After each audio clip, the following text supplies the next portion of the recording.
With Gametime Picks, we make buying tickets easy by serving up only the best deals on sports, music, and shows. What time is it? It's game time.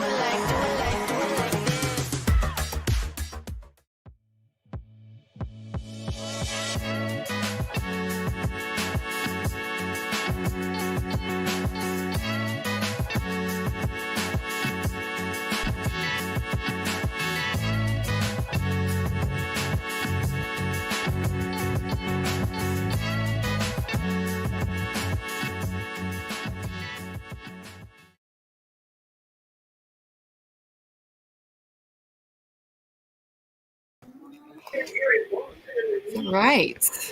Can you hear me? Just a little. I'm trying to get this squared away. Yeah. Yeah. Boy, it's really dark. Whatever. People don't need to see my face. I wonder if I move my light a little bit. All My right. daughter claims she's going to join and harass me. I hope so. Oh my gosh. I sent her the Oh, code. they did a hug. We knew it was gonna be in the beginning. I know, but I'm glad they did it. It's over now. Let's just play hockey. Yep. Oh, it's still friggin' dark. I mean, I'm kind of sitting in the dark because it is. I dark. know. Maybe I have to turn the overhead light on. I hate this overhead light, though. I feel like I'm at the police station being interrogated. Oh, geez. Well, this should be a really interesting start. I think the Senators are a really fast starting team. Oh, that's a little better. They are struggling, and Linus has been struggling too, is my understanding. So, yeah, he's dealing with a little bit of something right now. Yeah. All right, I need to be able to type though. This microphone. Should have put my headsets in tonight.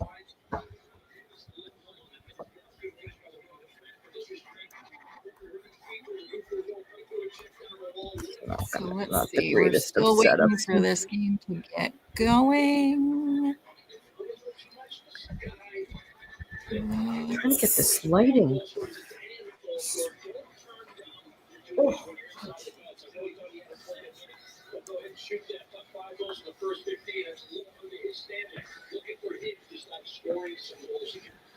Okay, that's better. I think. I don't know. Hey, yes, Donnell, welcome back.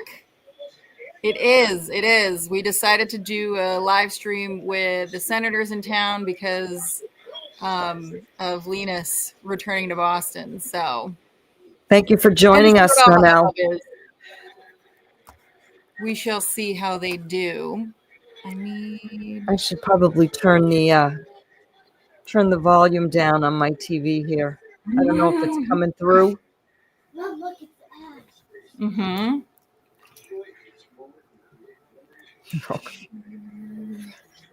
Tab. So let's see. Hopefully there's some sound here. Share tab audio.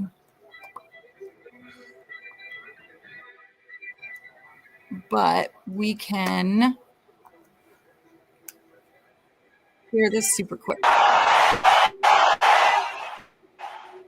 Game number 16 for the Boston Bruins against the Ottawa Senators on Saturday, November 9th. Boston Bruins coming off of a recent overtime win games. Brad Marchand once again pulled his team back from the brink and notched his 79th career game-winning goal, putting him only 2 game winners behind former Bruins captain and friend Patrice Bergeron. The last time these two teams faced off was on the very last day of the season in April 2024, when the Senators beat the Bees 3-1. The Senators have had an up and down start to their season, which is an overall improvement from some years. For Bruin and Sarkinet have been able to. The Sens' most notable win thus far this season was an absolute spanking of the St. Louis Keep an eye on Gaudette, Stutzel, Batherson, and Giroux, all players who have currently been outperforming their expected goals outcomes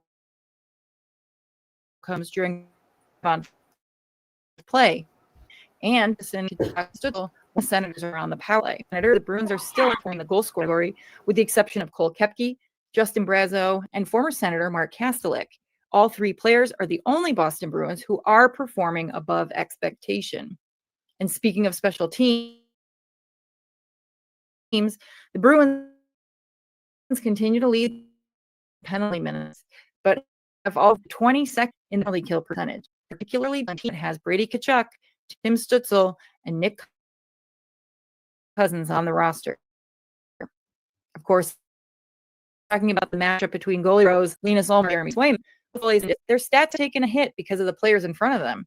In addition to battling a physical ailment, Ullmark is at a negative 3.5 goals saved above average, with a 3.02 goals against average and an .891 save percentage average, with a 3.14 goals against average and an .894 save percentage. In spite of these numbers, both goalies have looked solid in net. And if the Bruins want to keep building on Thursday night's game, they are going to have to play a disciplined game against these pesky Ottawa Senators. For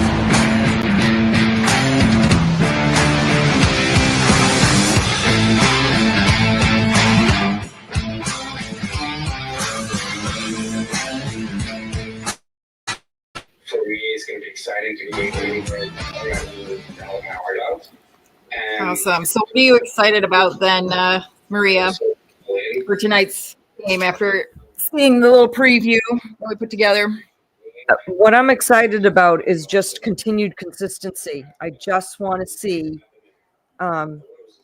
these lines continue to grow and build, and I want to see a lot less penalties than we've been seeing. I think it's been, good it's luck been a with killer. Nick Cousins Like, there's and no other way to say it. It's Brady been an Tkachuk. absolute killer for them. Yeah. For the Yep. Bruins, It's meaning. Yeah. I'm hoping to see a continued contributions up and down the line. You know, the last game that the Bruins played, that was probably the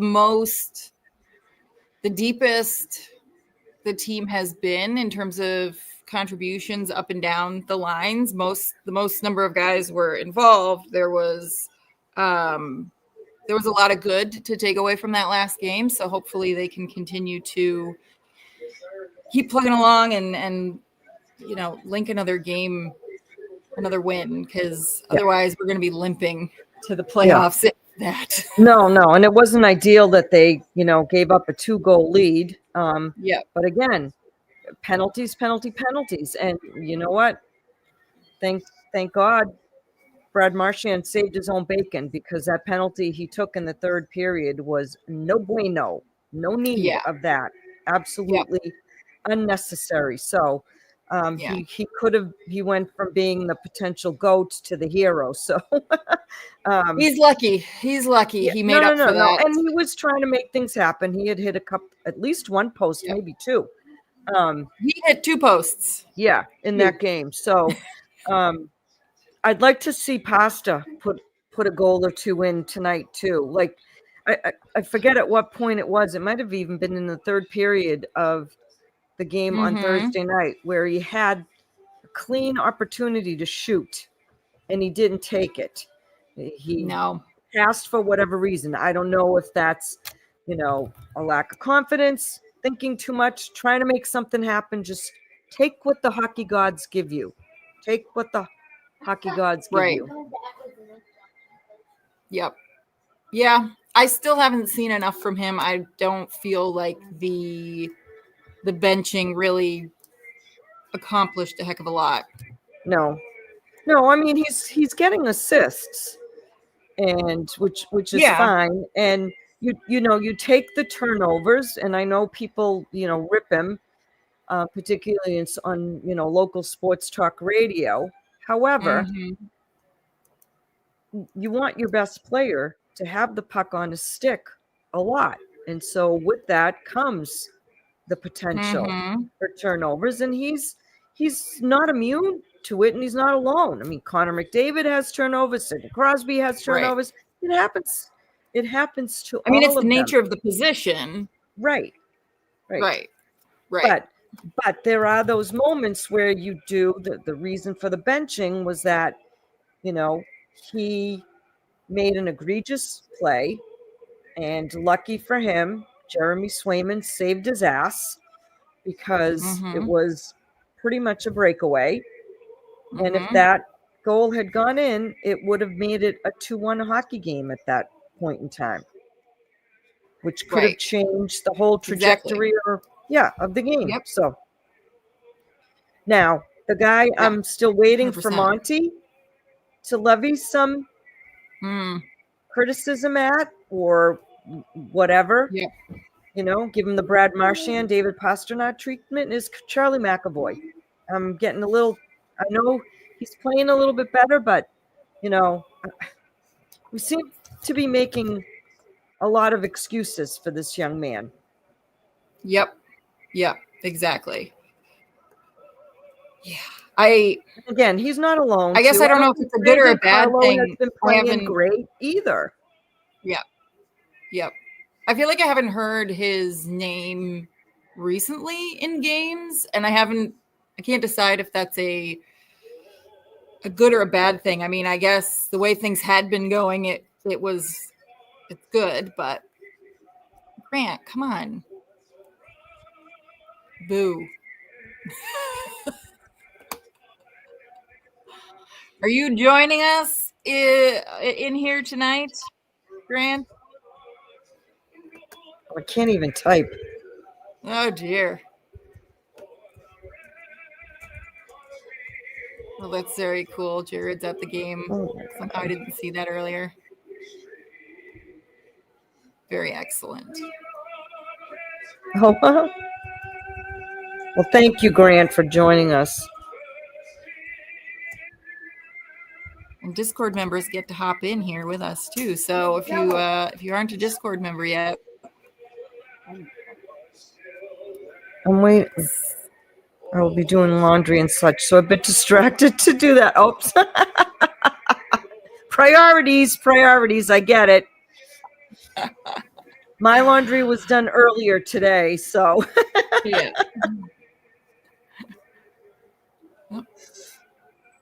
Who's starting? Almost. Right. Well, Todd is singing. Now, see, we're all going to be off. No one's going to have the same. I know. Typing, Who's living in the is, future? Someone's always living in the future. Yeah, Jesse's usually the one who's that far. Jesse is usually way ahead. Yeah.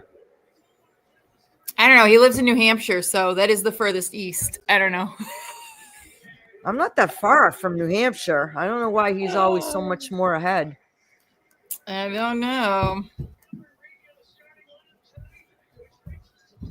I'm trying to get this stinking score bug to work, and All right. it's Let's not. get this show on the road, Bruins, and pull out a win. Every point counts at this time of the year. All right, here they go. What are you doing in the net?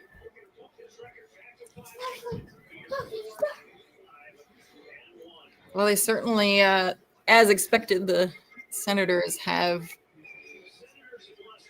really started with some jump. Keep your eyes on Brady Tkachuk, folks. Yep.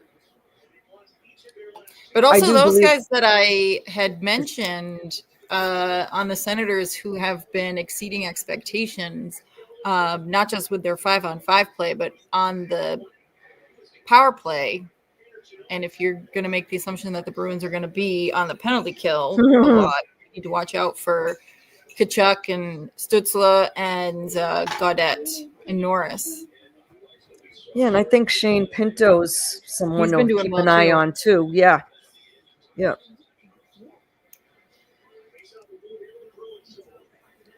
But this Senators franchise is still, you know, I heard something interesting today on the AT&T hockey show, and I think it was actually Billy Jaffe who said that Brady could. They're building around, the Ottawa Senators are building around Brady Tkachuk, and that the general manager will consult with Brady Tkachuk when they're thinking about making Allison, go sit moves. down. Like he's got a direct line to the general manager in Ottawa. So, and I keep forgetting Claude Giroux is here too. Yeah, it was. I know. I found that interesting. Yep.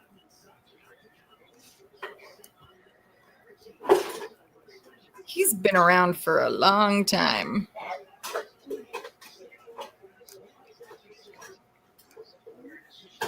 Yeah, I don't know what. I haven't really been following him with the Senators, so. My games it is. I was learning Alexa. Dang. Ay.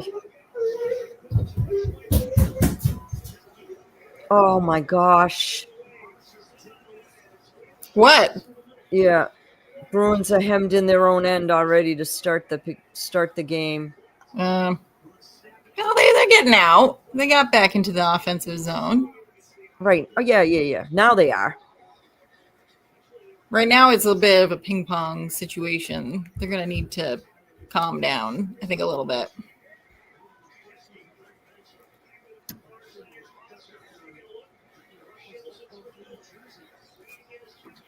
What are you saying? Good to see we're getting to the dumb turnovers in our own end early tonight. Yep. Yeah.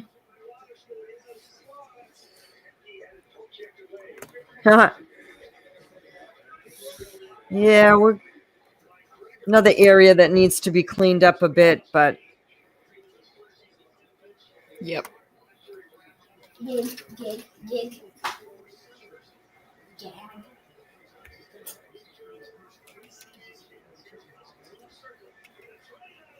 Oh, geez. That was a pass. Right. Oh, my God.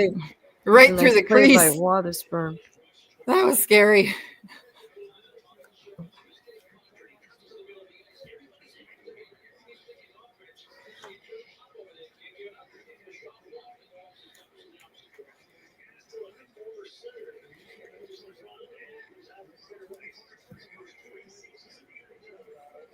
You don't have a channel. What are you talking about? Oh, Jesus. I don't like that big rebound out there.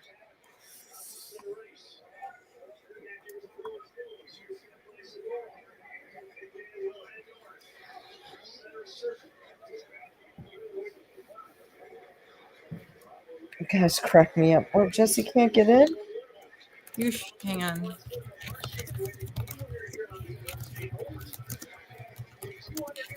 Oh.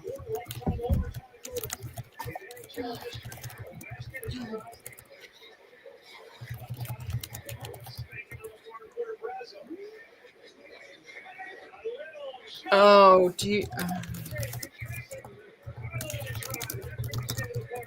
Oh. Brendan Carlo must have heard me talking about him.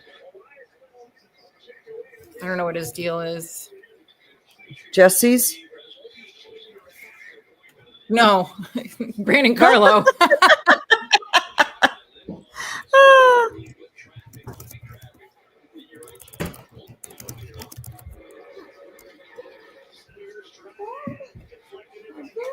Although apparently he knows his teammates the best. Did you see the little the latest little game that they've got the Bruins playing for content on Nesson's YouTube channel? It's pretty funny. No.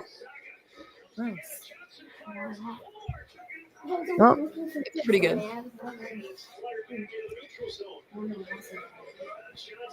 I like the shoot first mentality here, but it's interesting that they only have 2 apiece. see, I'm showing only 1 for the God, I almost saw the Celtics. I don't know why. The Bruins. Ay. In the future. Oh, there we go.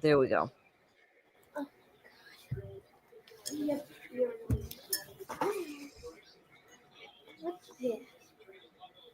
No, I got a fabric Oh, one. I don't know why Jessica can't join. Oops.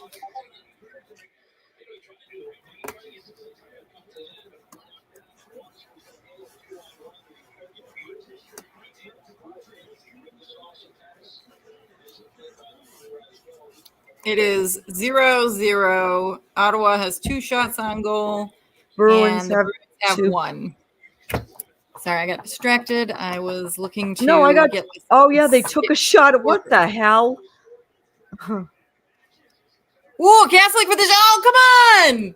Ah! These are those. That's the puck luck stuff that doesn't happen for Boston right now. Wide open net. Scared the cat away.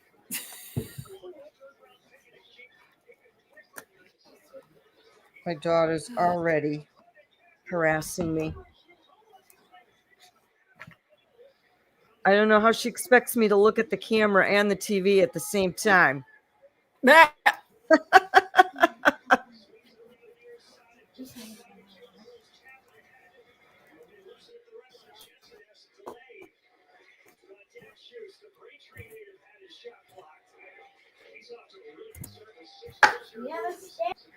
Maybe? I don't know. No. Oh, is this their little tribute to? They Oh. didn't do it yet, right? No, they have not. I haven't heard that they've done the video tribute yet to Linus, which I'm sure they will do. They're doing it right now. Oh, there we go. MC Sandel, no score yet. Thank you for joining us.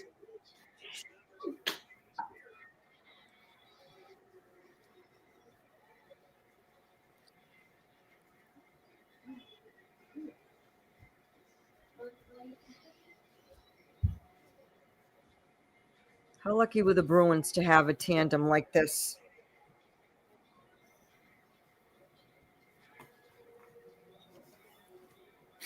The goalie goal. It was amazing. Welcome back, Linus. I wanted to see gold. Oh, hi, kitty. Let's see, I'm trying to load up. Oh, there's Sway.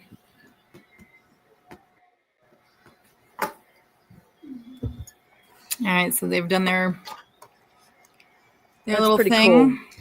Cool. That goal was pretty cool. It was.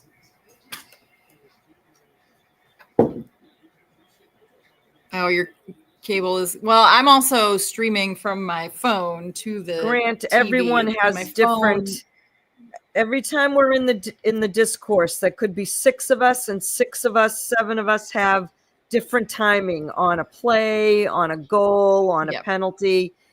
It's kind of ridiculous when you think about it. It's crazy.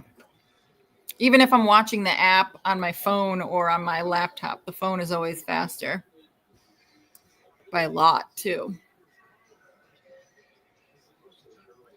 Why can't Big we all shot be on the same page? Logos! Is there a goalie? Why are there 2 goalies now? There weren't 2 goalies. I was an Ottawa Senator. Yeah, I think. My living in Oklahoma probably doesn't help. Well, yeah. Oh. What are you saying about Oklahoma? You mean it's not the center of the hockey world? Oofa, oofa. The Nessun app I find to be crap. So for the privilege of what are they charging these days for that app?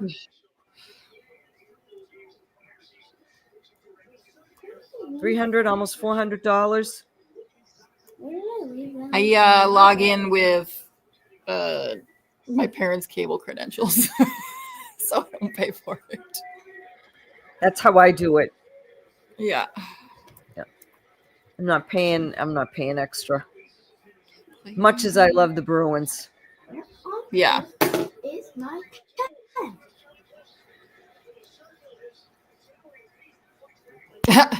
Yes, it takes time for the signal to get to you. It does, yes. It walks Some all the way science to and all you that. from Boston or wherever they're playing. Oh, Margaret and the Okay. It's pretty impressive, though, watching the Bees from Oklahoma. That's dedication. I know. Do my game. Do my business. And now I'm tangled. Mm.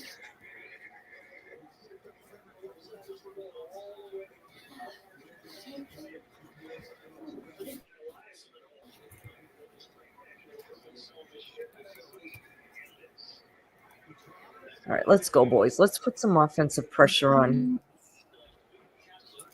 Oops, hang on.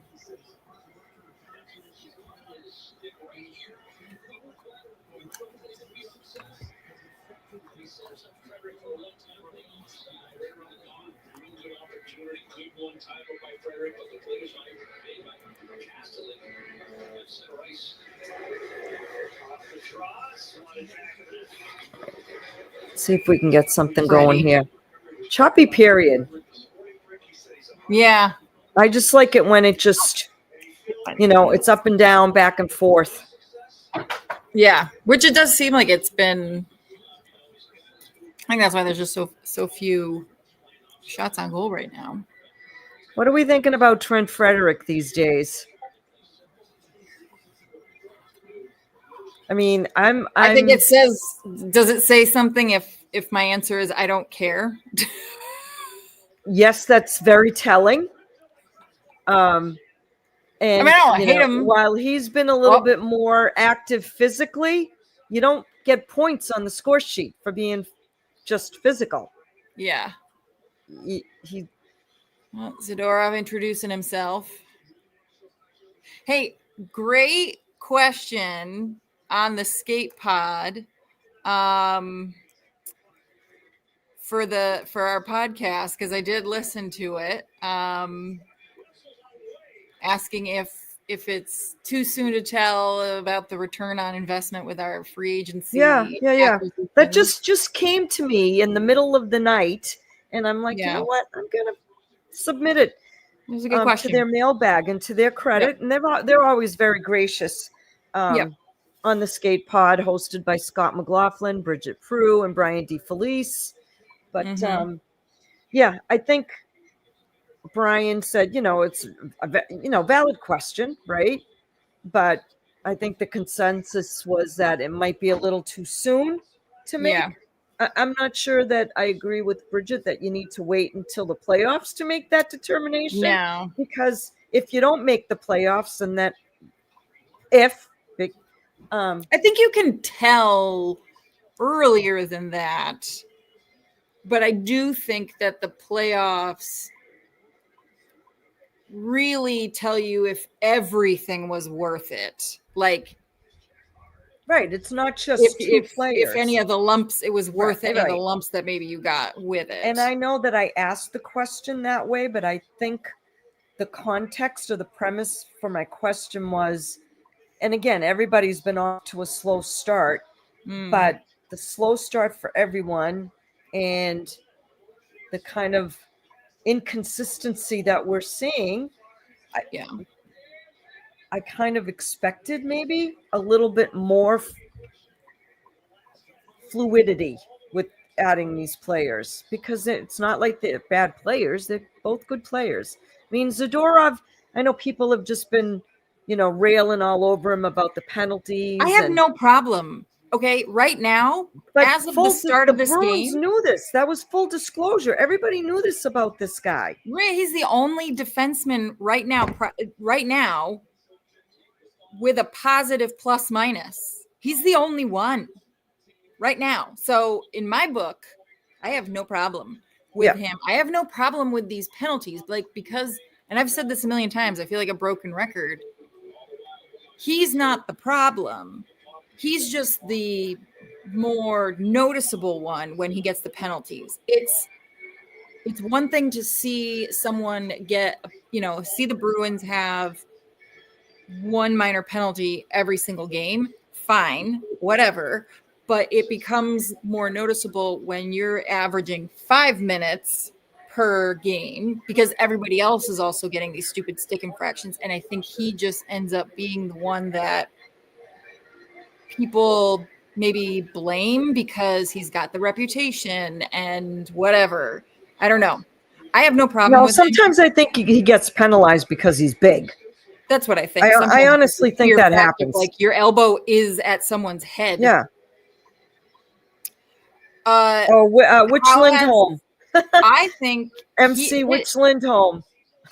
Well, that's true. Which one? I was assuming Elias. Hampus or Elias? Because we can talk about both of them. Elias. Oh, Elias. Okay. I think he's been fantastic. He had his best game the last game. He's definitely playing a really solid supporting role. And I'm okay with that.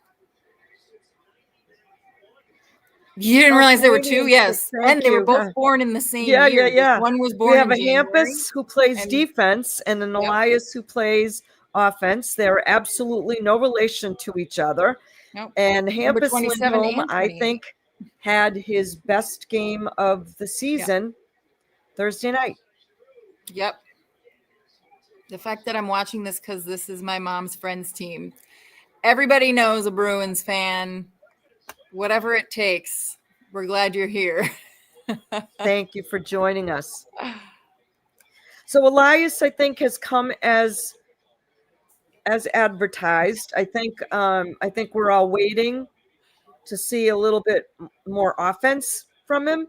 Although, he did set up Brad Marchand for the game-winning goal the other night, and it was a glorious, beautiful pass. Can I tell you, I love 3-on-3 hockey. I could watch that all day, every day. I think it's fantastic. The shootout, you can flush down the toilet because it's a bag of poop. No. Oh, look. Zaka's been getting better, getting into the zone. He's improved in that front.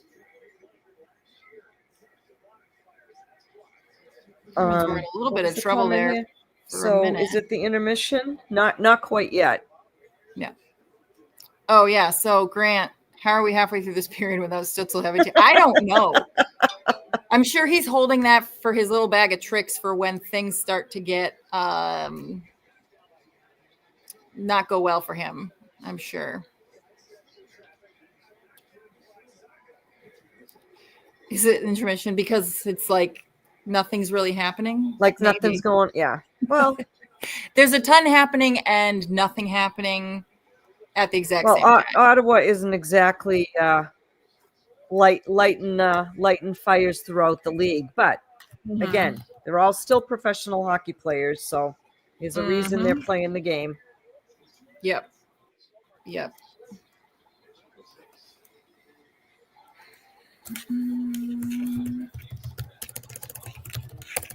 So if you're new and you haven't been on one of our lives before with the Hockey Podcast Network, Marie and I, we host a weekly Boston Bruins hockey podcast, obviously Bruins Tape to Tape.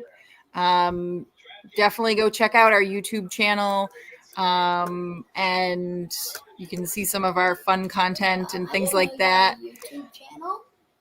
My co-host is very creative with the short videos there. They're very entertaining. I highly recommend them, folks. Yeah, you can find us pretty much on any social media. You sure about that? Wait. Grant. Nobody listen to him. You can basically find us on everything. Yeah, we're on just about every platform available. Yep. So check us out. Give us a listen. Like I said, we record weekly. Usually it comes out on Wednesdays. We record after about every third game. So it's about them being Pope. Yeah. So do I, Grant. Hence why my fingers are my hands are in prayer position right now. Oh, jeez. You guys are so funny. Oh.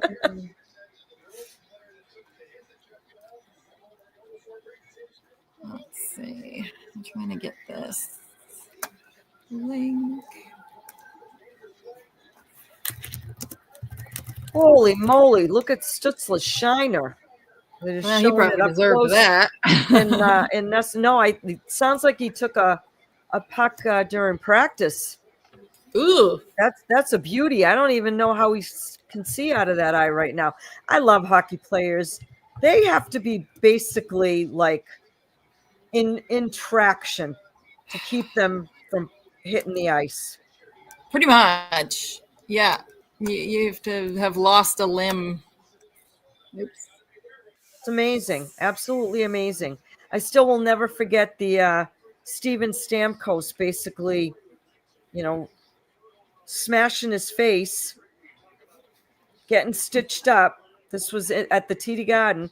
Literally smashed his face on the side of the net, the piping, got stitched up and came back out and played. Unbelievable. I mean, how many guys have you seen basically go and spit their teeth out and then go right back in? Gregory Campbell killing a penalty in 2011, knowing that he had broken his flipping leg. The broken leg. I remember this. Yep. Although, to be fair, to be honest, because Jake DeBrusk also broke this. I think he broke his leg in the same way. That particular bone, I think it's like one of those ones where it's like a walking broken leg. Yeah. But still, it hurts. Cat wants to play fetch. Pasta, you're due, buddy. You are due. You got to get off the schneid, man. Of course, Bergeron. He's the pinnacle. Oh yeah, no. It wasn't just the punctured lung. Concussion. It was a separated shoulder. Yes. I think he had 3 serious. He was in the hospital. He didn't even want to go. He'll tell the story. He actually told the story when they did these like mini podcasts last year, and I went to one of them.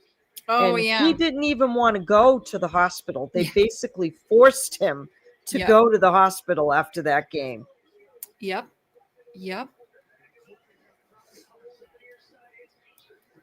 Broken rib. You are correct, Grant. Punctured lung, broken rib, and separated shoulder. There you go. If that was a baseball player, you'd never see them again. No, right? The hangnail and stiff neck. They can't pitch for a month. To be also honest, it maybe was good that they didn't have a 7th game, because who knows what would have happened to that poor man. He could. He would have wanted to play. I don't know that he would have been able to play. There was a lot of speculation after that about whether or not he would have even been able to have played that 7th game. But yeah, that's true. We didn't get there, so nope. Sadly, another one of those tragic memories. Well, we don't talk about the year. There's the year we don't talk about. So. No, we do not talk about that year. No, never. I was looking for like little clips for the game preview, and I was looking for a picture of Brad Marchand, and without fail, every just general search of him is the picture of him from that year at the end of that game, and I'm like, I can't. It's too sad. Thanks, Grant. Now we're sad. I prefer to find the pictures of him and Tyler Sagan at every bar in Boston, shirtless, with open full bottles of alcohol, cradled. Yeah, good hustle there. Hi, Potsy. Chucky's holding on. Can't see because the stupid Keno numbers are in the way. Right? What the heck was that? Oh my God, it's beyond ridiculous with the ads on the boards everywhere. Along the glass. Ah. Oh, crap.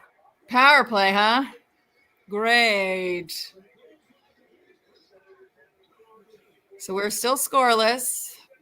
Commercial break. Bruins going on the power play. Oh, I just caught up to you with the penalty. Oh, how are we feeling? Oh my God. Can we just pass? I wish. Oh, he bitches about every call too, like his brother. Yep. I'll take Brady over Matthew any day. Oh, the cats they're freaking out. Sorry for leading you. Grant, are you saying that it's a weak call because you just don't want the power play?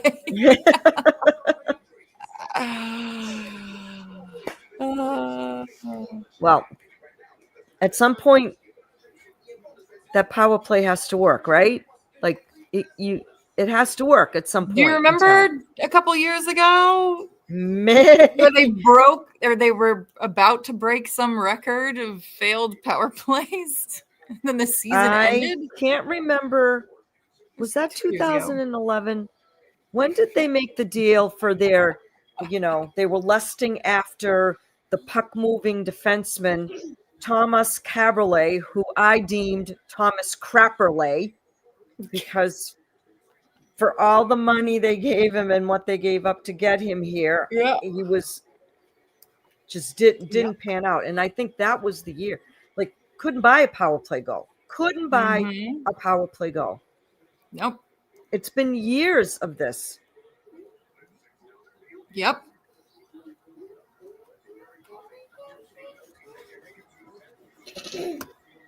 So we'll see. We shall see. I'm assuming Charlie McAvoy will be quarterbacking the first unit here. Yeah, there he is. Let's see how this goes.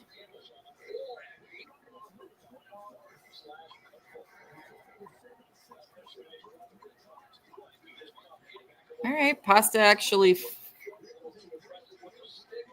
firing it. No, Brady, just get in the box and be quiet. Oh my God, how far back are you? They've already started. Oh, no. I was just re-looking at the penalty and his bitching about it. Ugh. Ugly stat. There we go.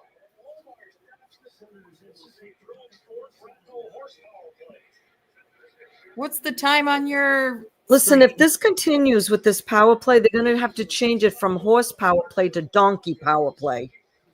Yes.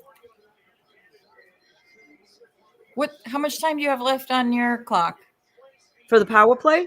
Well, just the game. 5:31. 5:31. Oh, you're like 30 seconds behind me. And if I had any technology intuition, I'd try to figure out a way how to fast forward this to catch up. Maybe I'll try to do it during the break. Here you go. See, that's great. Lindholm has been really, really good. He's been much more active offensively. Down low. He's been doing some really good work behind that net. That's how they won. I think the frustration with him is he's got the skills. Wait, no, which one are we talking about now? I'm talking to Hampus. Oh, I was talking about Elias. Dang it. Oh, all right. What does donkey power play mean? Basically, I'm kind of calling them jackasses because the power play just is so ineffective. They're out there like a bunch of asses. Oh, come on. Who was that? Gotta catch that. Pass. What's going on?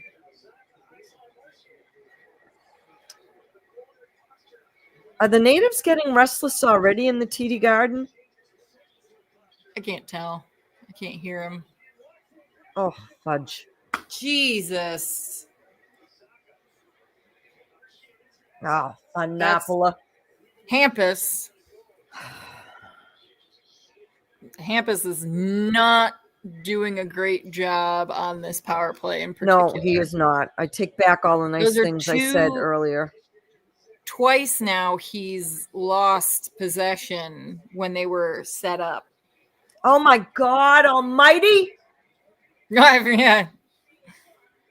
All right. What the hell?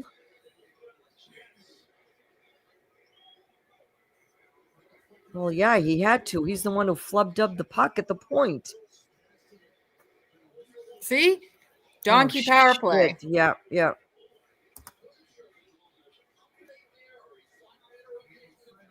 Yeah, that is something that, again, I blame all the slippery ice. We could talk about it until we want to throw up, but it needs to be addressed. I don't understand it. Yeah, no.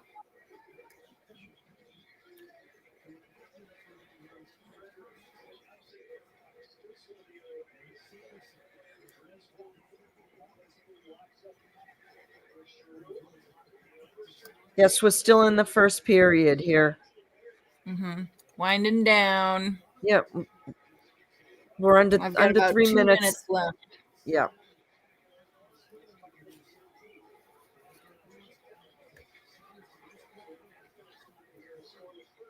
Trying.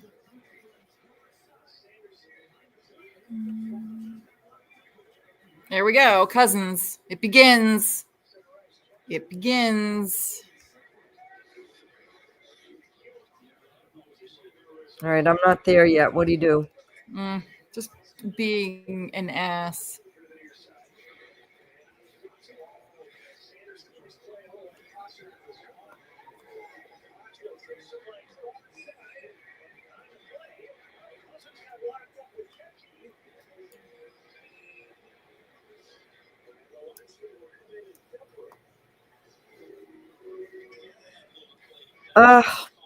It's all right. It's all right. The Bruins need to give themselves a little jolt. I'm all right with that. But he's one that's going to try and get under their skin, and he's Yeah, got the history. I know, but the Bruins got guys that can respond to that finally. Kepke's not shy. Kastelik's not shy. No, Brazo's not shy. Yeah, but they need to be disciplined about it. They need to be smart about it. No, I agree. I agree. Don't be the retaliator. Grant.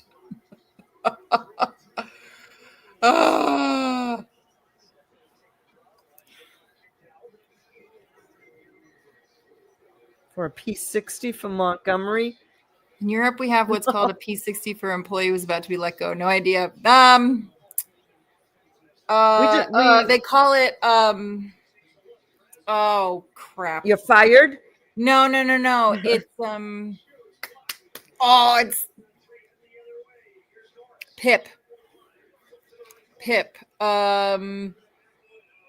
What does PIP stand for? It is all right, this is like a performance improvement plan, and they put you on one, but basically it just means like you're about to be let go.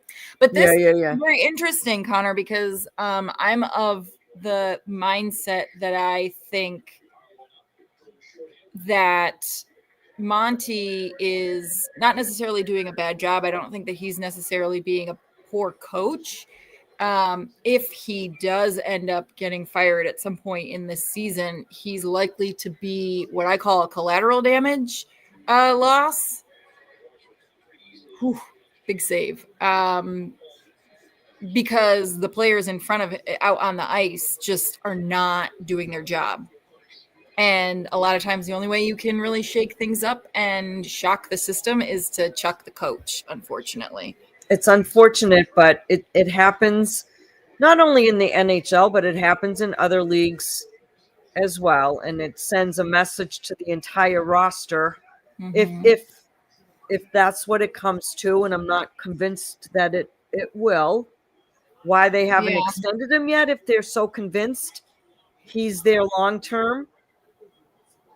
I don't get it, but it doesn't usually happen this early in the season. Usually by around the All-Star break is when you start hearing about coaches being relieved of their jobs. Or December. Like, so there's a couple of notable sort of I know, like right, mile Connor? markers. Bruins players throwing their own coach under the bus. Where have we seen that movie before? Although you know, Bruce Cassidy, and I He think lost that's the what room. Connor is referring to, didn't do himself any favors because he continued to publicly call out and criticize players. There's only so many times you can go to that well. And if I believe what I was told, that Get it out. Patrice Bergeron went to him and asked him to kind of put a lid on it. Okay. Did he really? I didn't know that. Yeah, that was my understanding. Just put a lid on it for a little while. And he was good. He was good for a period of time. Yeah. And then he just couldn't help himself. And my conspiracy theory is, you know, I think Bruce was just really worn out. He was frustrated here. He was worn out here. He had players that, you know, he was having difficulty relating to. They couldn't take criticism. They didn't take criticism well. And it wasn't just one player, because I know people like to point to Jake DeBrusk. It wasn't just Jake DeBrusk. I believe that Matt Grzelcyk wasn't fond of it. I don't think Brandon Carlo was a fan of it. So it wasn't just one player. Yep. Now, you know, Jim Montgomery didn't have a need to do any of that in his first 2 seasons. But we're seeing a little bit different side of Montgomery. He's a little bit more direct this season. He's a little bit no nonsense. And I've criticized him in the past for not Guess being what just happened, primary Maria? enough. Guess what just happened? I don't even want to know. Are you going to tell me that they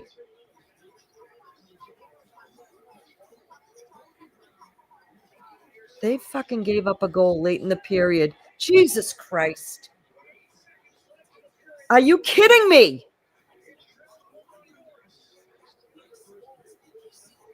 You really... Is it because you really don't like Ottawa?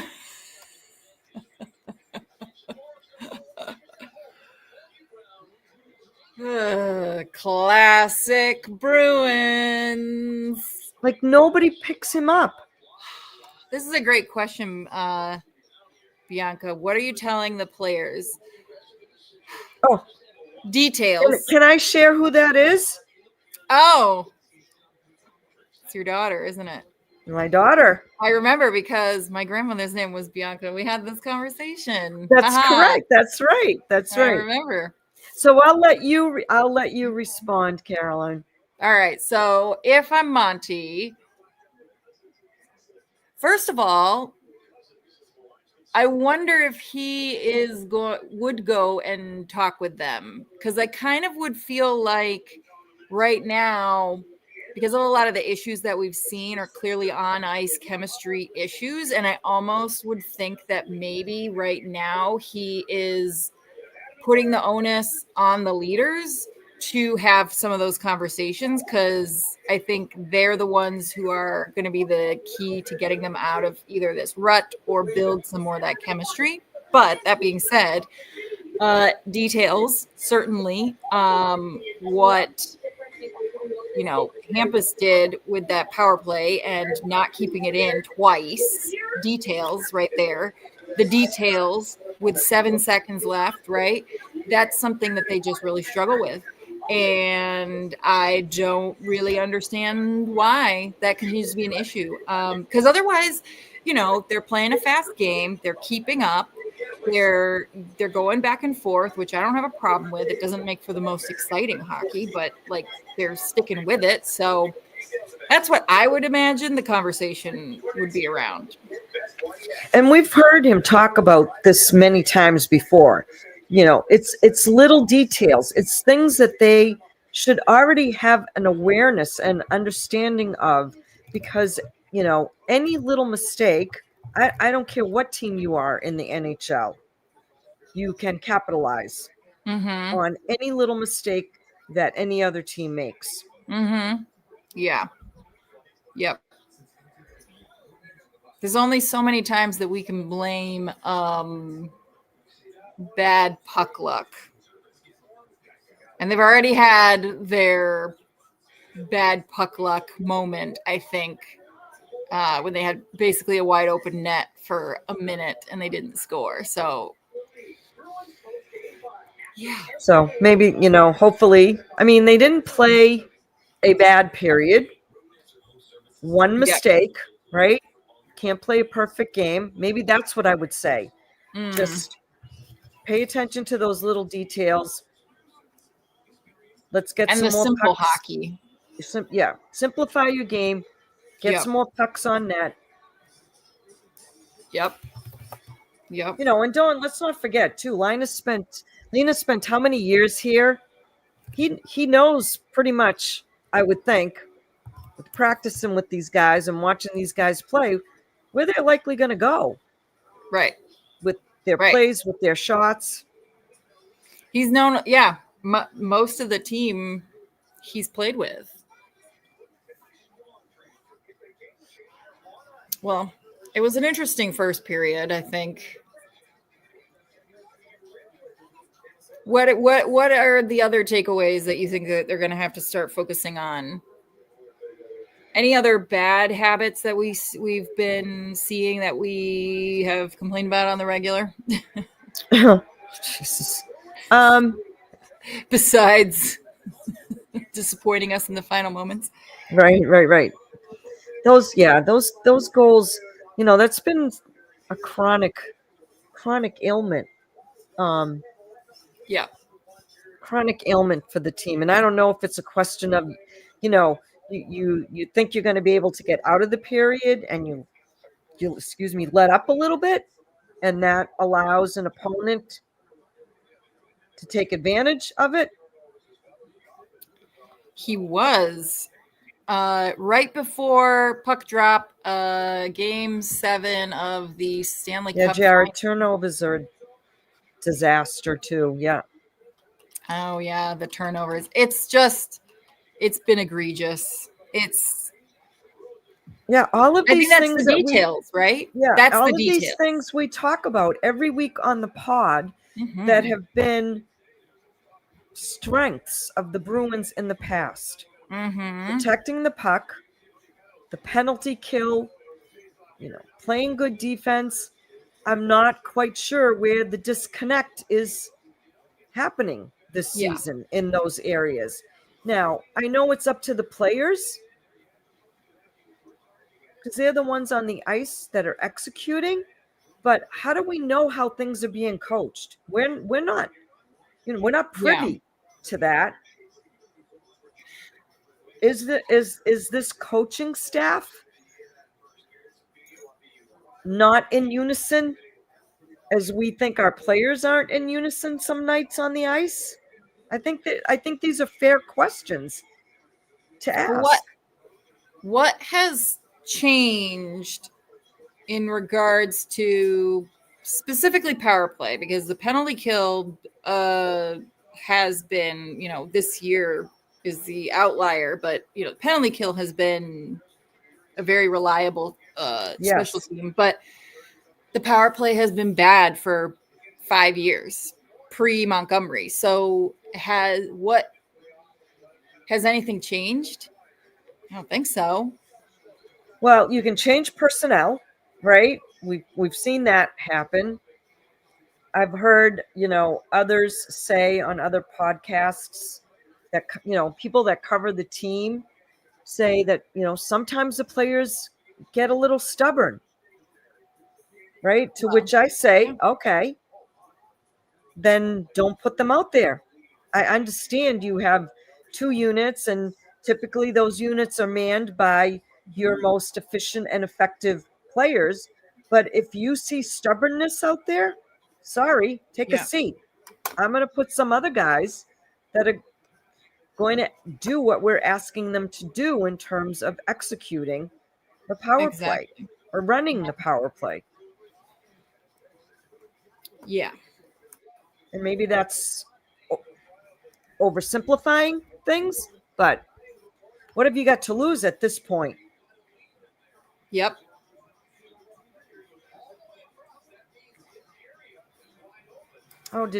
Canadian chick, you didn't know that he was traded? Yeah, that's an interesting story. For He was- Linus. Yeah. Ultimately, he was traded to make cap space for Jeremy Swayman. So, they had to make a choice between the two of them in terms of who were they going to make their franchise goalie. And they opted for Jeremy Swayman. They were both very, very much so on par.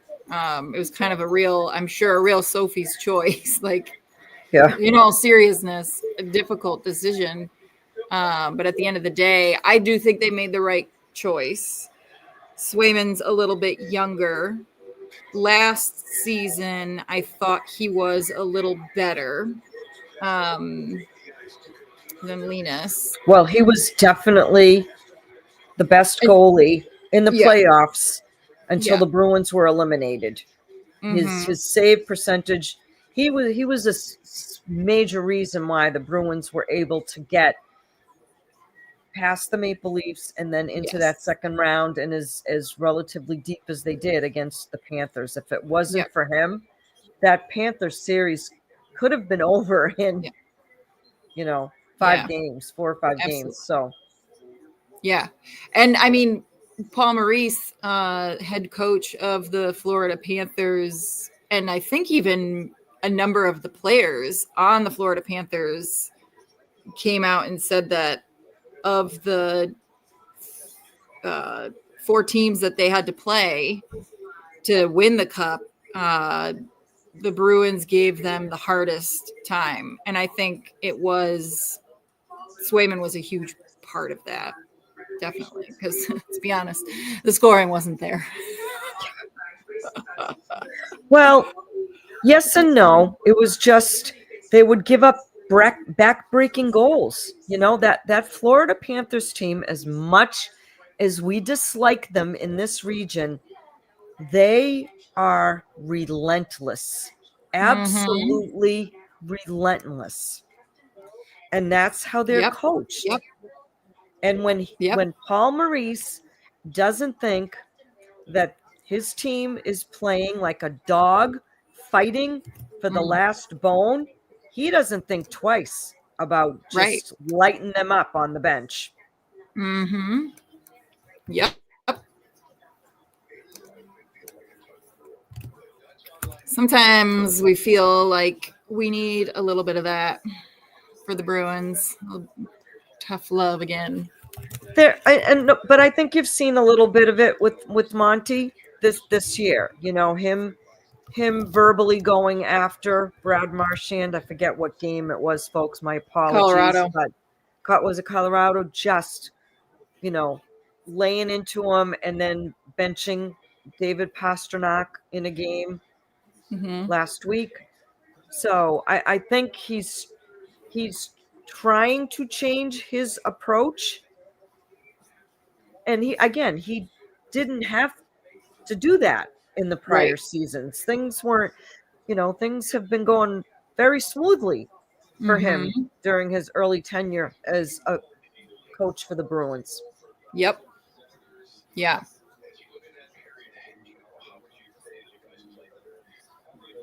I really want to see Zacha continue to improve. I like him. I think he's a good player. It's super frustrating to see him struggle like this. So I don't think he's been struggling from a defensive standpoint because the No. guy back checks like hell. He's a great centerman And in that regard. he's usually in on the forecheck pretty early too. He just, the shots high and wide, the shots. You've got to put those shots on net. I know it's a fast game, but those shots. Yeah. Well, at this gotta point, go I on think net. a lot And of the he issues sometimes are is mental. a little too deferential. Yeah. Well, I think between him and then I also think new Lindholm, Elias Lindholm, is also, he's now really starting. I think I can see him be a little bit more, not aggressive. That's not the word that I'm really thinking of, but like less deferential, especially when playing with Pasta as the centerman and actually, putting himself in these positions and taking the shots and making those attempts. I'm starting to see that also more because I think it's really easy when you are when you're centering someone like David Pastrnak, or even Brad Marchand to kind of like let them drive, because for so many years that was Patrice Bergeron and David Krejci, and they were the veterans. They were older, so it was almost like Pasta and Krejci were Pasta and Marchand were deferential to those guys, and then they left, and I think the new people came in and maybe just, I don't know, we're a little nervous around them, right? I don't know what it's been, but I'm glad to see them starting to really,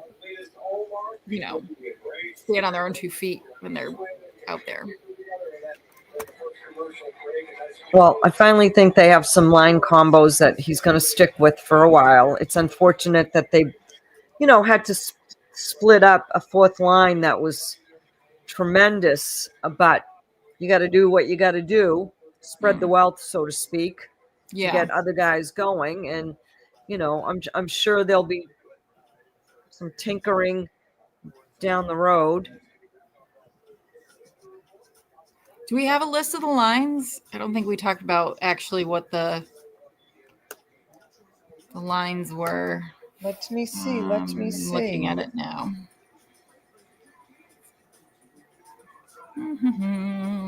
Checking. It's the starters. What do we got? Oh, okay. Here we go. Marshy, Lindholm. That doesn't seem right. Really? Marshy, Lindholm, Braz? Johnson, Zaka, Pasta, Kepke, Coyle, Patra, Dietrich, Kessler, Fred. Really? Okay, I missed this tweet from earlier. Zadorov. What do you think of Zadorov playing with Chucky as opposed to Lindholm and Chucky and Zadorov and Carlo? I mean, I think. Does it matter? It doesn't really matter to me, but I don't think Lindholm and McAvoy are great together. Because they're too similar. Yeah, yes. Mm-hmm. And I think,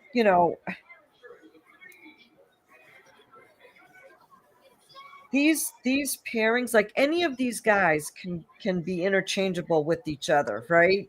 Yeah. I mean, so, and Zadorov can be a little bit of a liability sometimes, and maybe McAvoy can help offset that. I would like to see Zadorov and McAvoy be really hard to play against. Like, I want forwards who are coming in there to have to potentially look over their shoulder. Yeah. I can tell you how many they've lost. No. Do we have to go down that road? How many cups? That's my terrible fun fact that's not fun that I do know off the top of my head. That the Boston Bruins I can name cups. 3 right off the top of my head. You had. Did they have 6? I think they have 6. And they've lost 13. They've lost 13 cups. The last time they won a cup was 2011. The last time they lost a cup was the year we don't like to talk about. That's 2019. Game 7.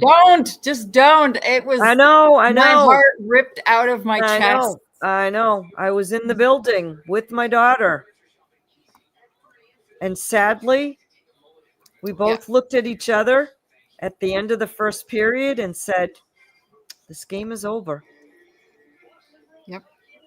And that was when they had one line and no scoring depth. And yeah. Special guest host. Who's the special guest host? Oh, the cat? Who's special? It's Freya. She watches hockey with me. She's been hovering around. Yeah, because she's angry. Game. She's mad that I'm not, she doesn't have the lap to sit on, or I'm not sitting still, because she also likes to hang out here. So he's like, why aren't you sitting in the spot? Be where I need you to be, please. We are about to start. So we want to see the Bruins be aggressive and get on the board within the next 5 minutes. I got to go let the cat out. You're in charge, Maria. I'll be right back. Come on. Oh. All right. I would love to see a quick goal here.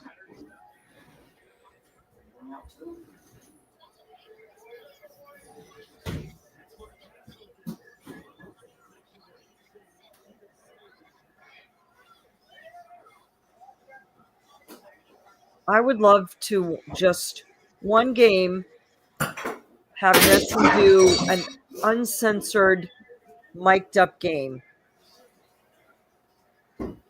Put a rating on it so kids don't watch it. But I would like to hear all the trash talking just once. Well, the cat looks pretty cozy on that windowsill, doesn't it, Grant?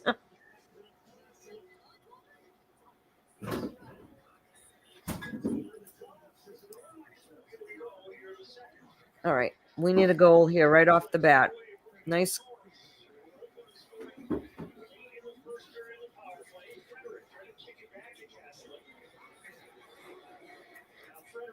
Now would be a nice time for Freddie to get a goal.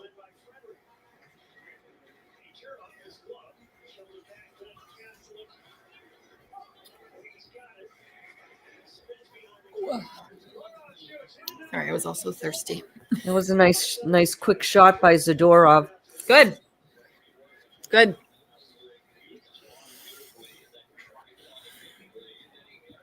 Well, we'll know if they've gotten the message by keeping an eye on those shots on goal. As just like who's going to score first for the Bees? Oh my God, too many men. Jesus Christ. They did get him for that? Yeah, they put Patra in the box. Well, now that they're on the PK, I'm going to say Brad Marchand. Oh, Jesus.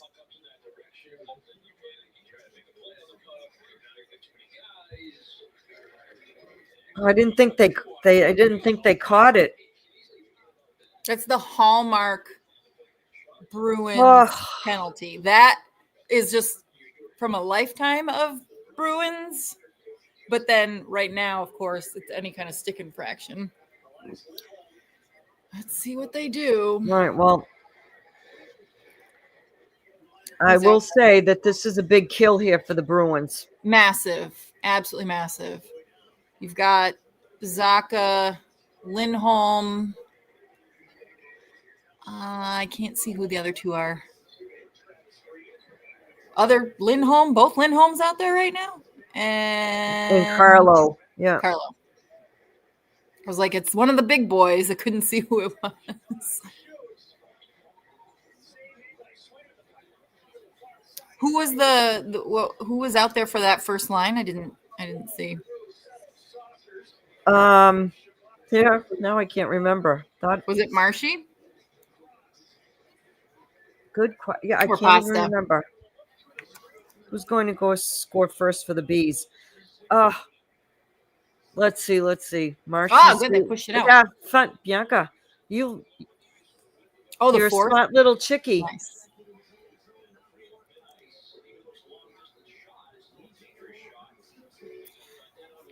I'm gonna go with Pasta. Pasta's It's way got to be overdue. somebody who like it's super meaningful to really get the team going, not just Brad Marchand. I agree. Like, if not Pasta, maybe Charlie Coyle. What? Oh, sorry. I mean, Charlie Coyle's capable of a shorty too.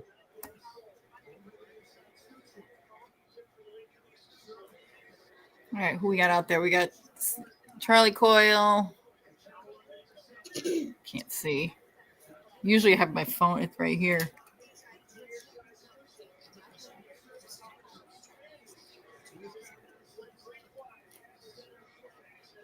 Cece's really following, much like Brad Marchand. Oh, see, there's a reason why Marshy is the king of what he does.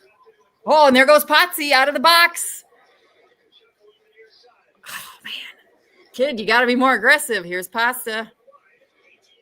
Come on, boy. Get it. Got to lift those. Oh, my God. Every time he's I'm still waiting for them to finish killing this penalty off. Sorry.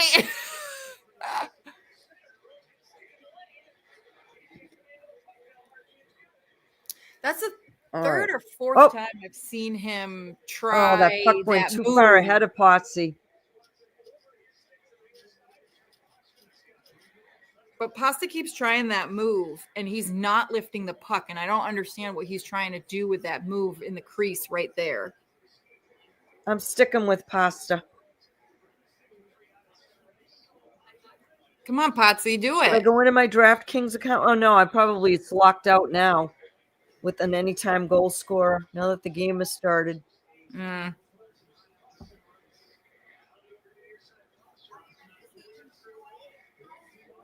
Oh, Castellick. Oh, wide open net. Come on. The hockey gods, they laugh at us.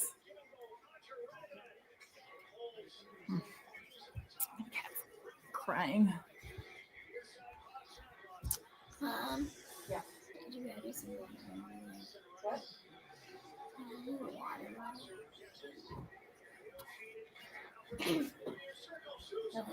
Oh, that was a sneaky shot. Nice shot. Good save by Ollie.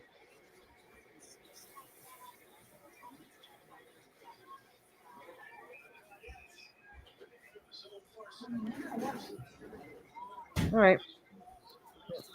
Bruins killed off that penalty successfully. I don't think you want to go down 2-0 even to the Ottawa Senators, because it would be similar to the Philadelphia Flyers, where you're giving team some hope. That hope that, okay, we can beat these guys. Right. Keep it. Like they really need to get it in there right now. They're set up in the offensive zone. Pasta's looking for, he's hunting. Just can they keep it in for him? Oh, come on. Ah!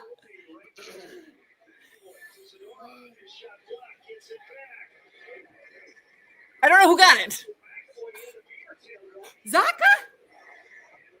Yay! See, hey, wait, did I miss something? And what is the time, Maria? What is the time left on the clock? 15-14 for me. 13. All right, attaboy, Pavel Zaka. Sorry. What did I say? Within the first 5 minutes. All right, so we were all wrong. But I told you, it had to be someone who needed it. He needs it. No, he does need it. He does need it. Gorgeous. It's been a big difference in his game since the and it's 15:09. The I Carolina said the game. first 5 minutes. Do I know this team or what? That was a beauty of a shot. Great. It's a good Oh! job by Zadorov keeping that puck in. Captain, my captain. What are you talking about? Catherine, Caroline.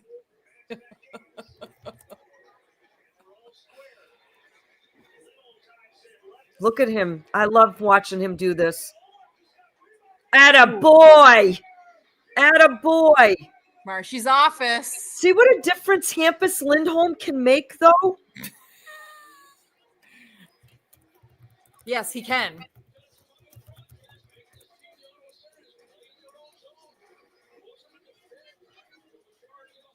That was fantastic.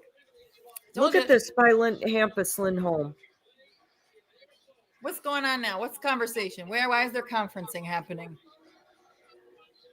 Why? Oh, all right. How do I catch up? Freaking apps.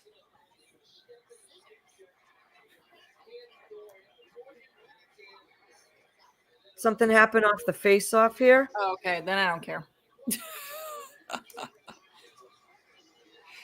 It's You know fine. what You can we talk didn't about dive into on the podcast? What game was it that the Bruins were playing and the goalie lost his skate blade? Bruins had possession of the puck and they blew the whistle.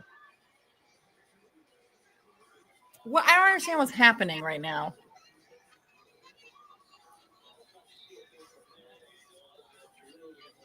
I don't know if they're looking at it to see if there was a penalty on the play. You just get stick in the face?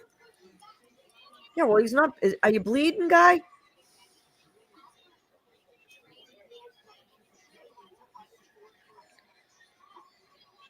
Are you talking about Philly?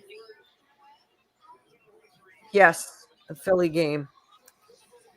Also, it feels really weird cheering for the Bruins when they're not playing the Leafs. Whatever it takes. We're glad that we're all in agreement that the Leafs suck. And even if the Bruins lose, if the Leafs lose, it's as good as a Bruins win. Leafs never.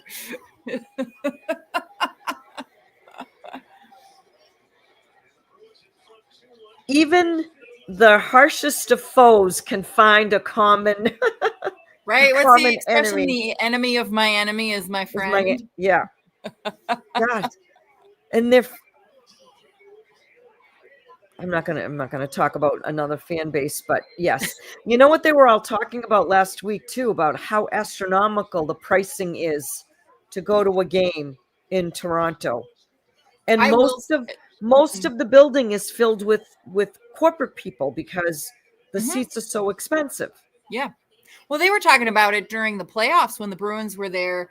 Someone had commented, I don't know if it was in game or if it was on a podcast, I don't remember, but how quiet it was because that entire lower bowl is so expensive. No. Ryan Johnston, who's now calling the games on 98.5, the Bruins games, he was saying that it's very quiet in that building. Yep. The real fans are out there in the square. It should be chaos. That's a rivalry. Toronto and Boston.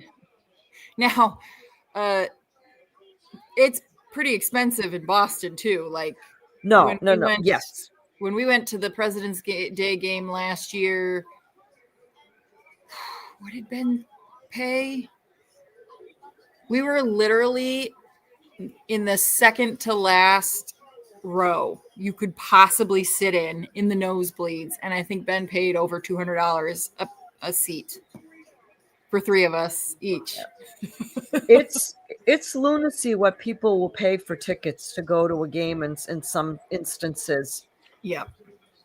And an article came out not too long ago, maybe 2 or 3 weeks ago, and the NBA did a survey about ranking beer prices across their arenas. Guess what arena was number one?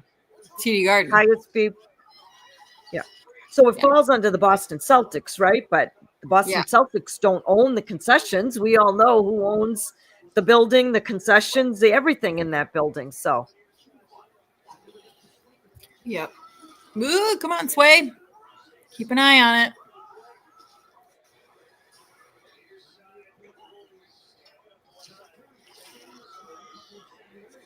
I've noticed when I take my daughter to like goalie training classes, and I'm seeing how they train goalies at a young age, and I see some of the things that I've always considered foibles of goaltenders, the constant tapping of things. They actually teach that. I did not know that they actually teach that.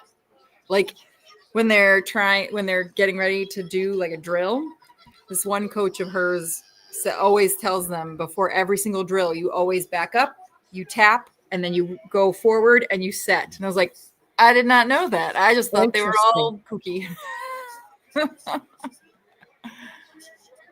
This game has picked up a lot of pace here since the Bruins went ahead. Yep. Now, just like you are a fan of the old school stat plus minus, I'm a big fan of the old school stat of shots on goal, because I think that tells a very important story when it comes specifically to the Boston Bruins and just their style of play. I wouldn't necessarily... We focus on it a little bit more. Yeah, I wouldn't necessarily apply this to everyone. I apply this specifically to the Bruins just because I know what kind of game that they play. And so... No, because for the longest time, they thought they could just win games 1-0, 2-1. And that's not the league anymore. You don't see that anymore. No, it's not the league anymore. And I think that's some of the reason why five or six Julian was no longer a coach for the Bruins. Yeah. But they've always had a good defensive structure. Yeah. But you still have to be able to score goals to win games. Yeah. Yeah. And I think that's why for me and the Bruins, the shots on goal is still a very valid statistic. Like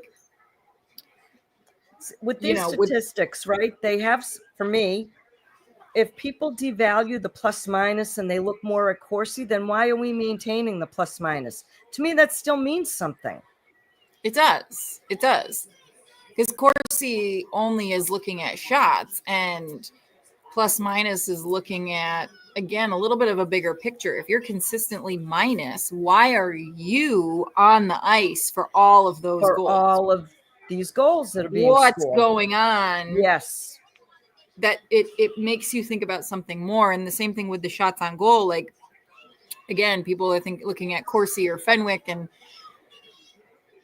those are either shot attempts that are unblocked, which is Corsi, or shot attempts made that are blocked, that don't, no, blocked and unblocked, basically. Fenwick is looking at blocked, whatever. But when you have a defensive structure and the way that the Bruins have played for 20 years at this point with the extremely defensive approach, you would hope then you want to see a low shots on goal by the opposing team, because that means then your defensemen are doing their job and that the pucks aren't getting to the goaltender. And because of the way the Bruins have been playing for the last 5 years, they haven't been a shot first mentality. So we want them to be shooting. And so you can keep track on how well they're doing and how well are they entering the zone. And there's a lot. For Christ's sake, you're going to find this shocking, but I think Zadorov's going to the box. Well, but I think it was one of those. It is what it is. Back to the PK Marshy for a second. He could. I'm telling you, my favorite short that I have made so far, I'm going to play it every single time Brad Marchand wins us a game. It's the one where I need a hero. Oh yeah, that's an awesome one. Oh my God, it's my favorite. Hang on. I'm gonna grab a water while there is a commercial break.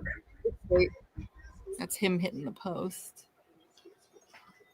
Let's see. Wait a second.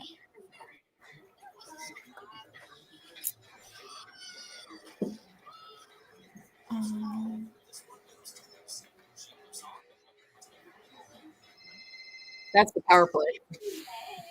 Here we go.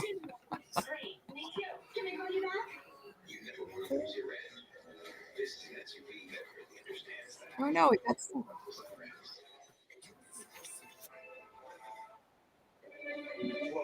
You want my 2 cents on interest rates? We got options.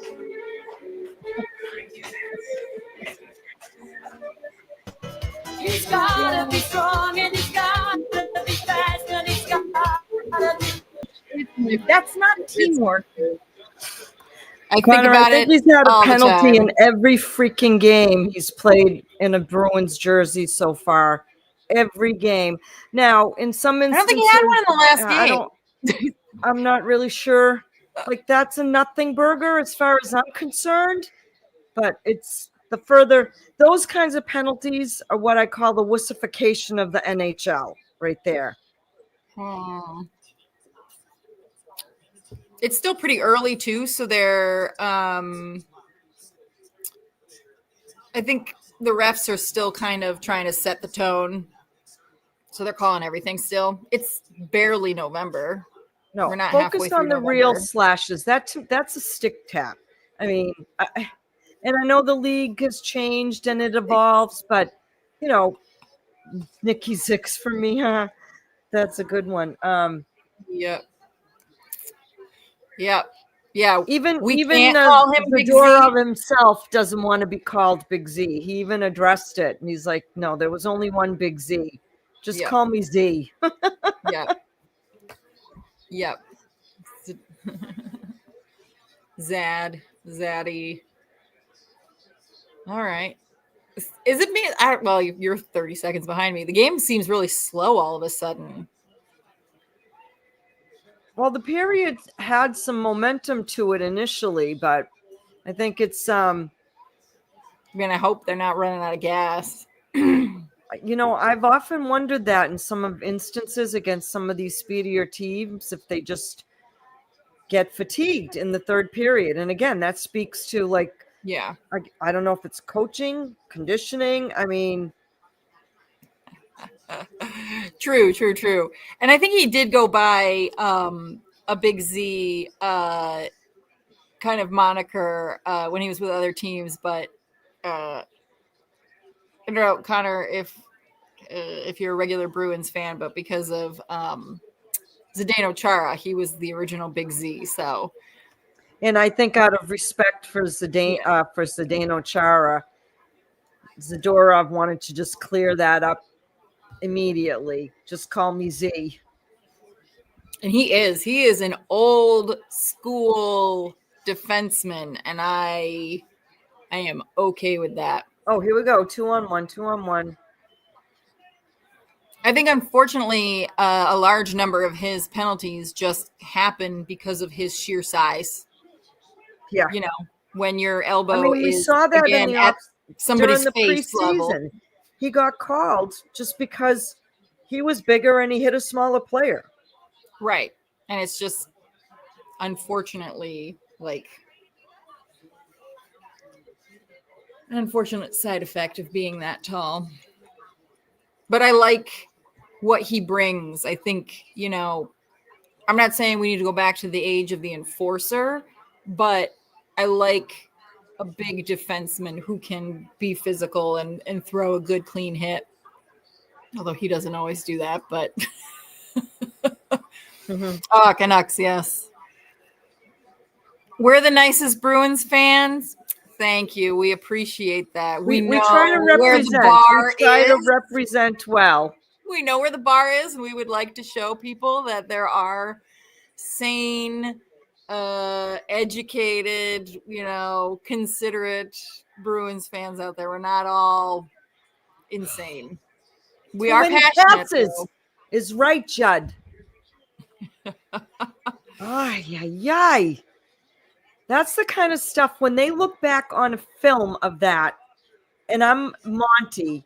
I'm just saying, what are you thinking? Shoot the damn puck. Glad to see the Swayman's glove is a little bit stickier. He was having a heck of a time with gloving things. Like they were just bouncing right out. Crazy rebounds in that glove. Glad to see some of that has been resolved. You know, I can't remember if we were talking about this when we first started this evening or if it came up. I don't even know. I know we've talked about this, and we were talking about Zadorov and the question mark around his coachability. You know what that always makes me think of, though, is actually Linus Ullmark. And we'll be sure to bring this up on the pod because all really interesting stuff. So Linus was before his time in Boston. But you know, apparently he was a decent goalie with a terrible team in front of him, and then he comes to Boston and he's working with goalie Bob, who's the goalie coach, and really didn't buy into his system. And the biggest difference between him and Jeremy Swayman is the fact that when Jeremy was at UMaine, the system that they used for training at UMaine is the same system and training style and play style that goalie Bob was coaching. And, you know, it came out in this really great article. I can't remember if it was in The Athletic or whatever, where it was talking about how did Linus Ullmark go from basically 0 to hero and winning the Vezina. And it finally came that season where he finally started to pick up and do some of the things that goalie Bob was pushing him for over a year. And then he all of a sudden became this phenomenal goaltender. And I just always think of that. And now we look at Linus Korpisalo, who everybody was like, this is a terrible idea. Oh, my word. I go back into the records. Sports Talk radio show people here lost their ever-loving minds. Go into the archives on our player spotlight, the Korpisalo conundrum. I'll post it in the chat. I said, I trust goalie Bob. I saw what he did to Linus, and I know that Korpisalo has skills and ability. I'm going to trust the system, trust the process that goalie Bob has in place. And Korpisalo has been very open about how he's like, I'm doing whatever goalie Bob tells me to do. And I got to tell you, with the exception of the first game, in which everybody was garbage, so we don't count that, he has been phenomenal. He has been good. Then he has been good, and he's going like weeks. You know, he hadn't played. He had 13 days in between his next starts, and he was good. Plug in. Oops. Connor, we didn't. There was no alternative. In one of the goalies had to go. One of the goalies had to go. As a matter of fact, there was exploration of moving Linus Ullmark during the trade deadline, and the story was that he vetoed the trade because he had a no movement clause, and the speculation and he didn't want to go during the year because he didn't want to go during the year and uproot his family, which was his right to do because he had a no trades clause. Was it 16 teams, and then it went down to like 15 teams or something? But so.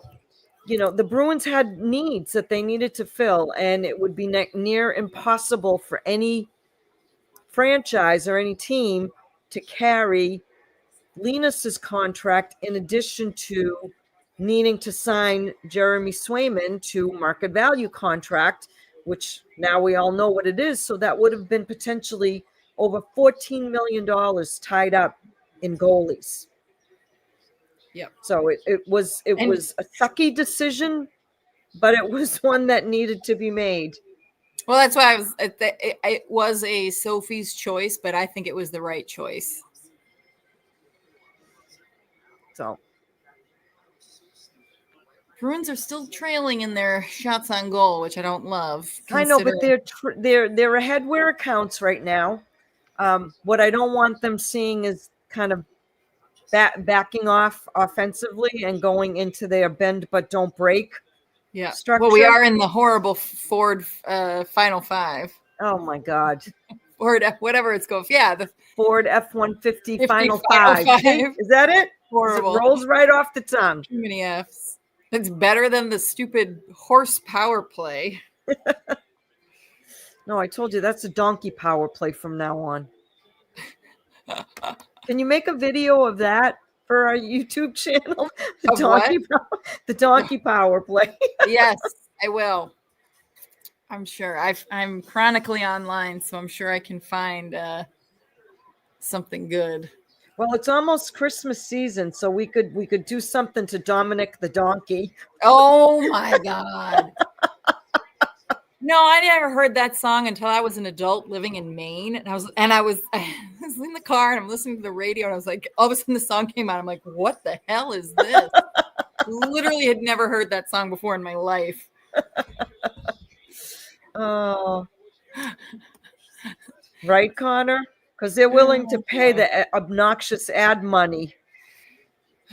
Yep.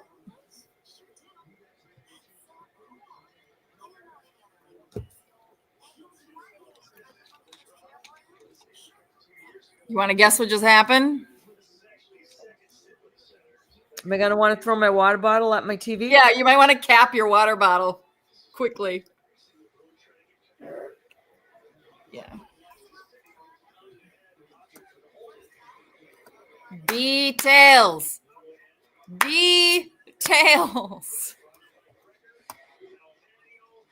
Oh, Jesus Christ. You just let him walk right in. Oh, coach does not look happy. I think Swayman is not happy with himself either. Yeah, I don't think Swayman's happy with himself either.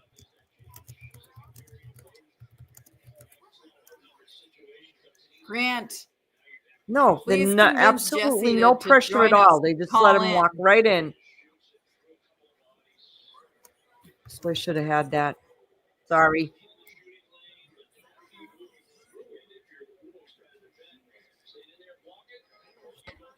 Yeah, that was okay then.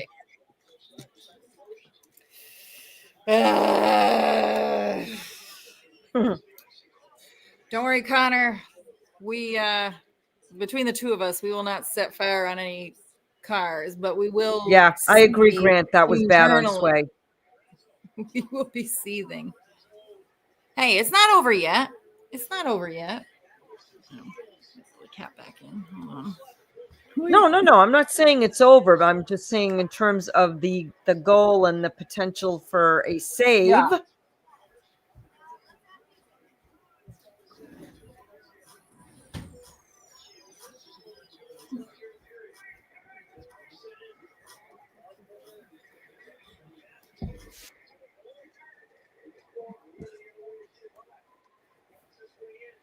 Oh gosh! All right, have a power play. Horrible. Oh, you can have Jakey, Connor. I don't miss him. Who?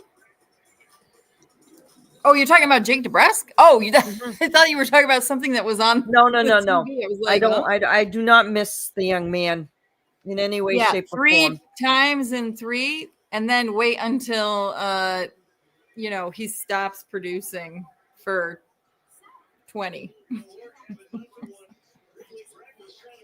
Yeah, enjoy the streakiness while it lasts.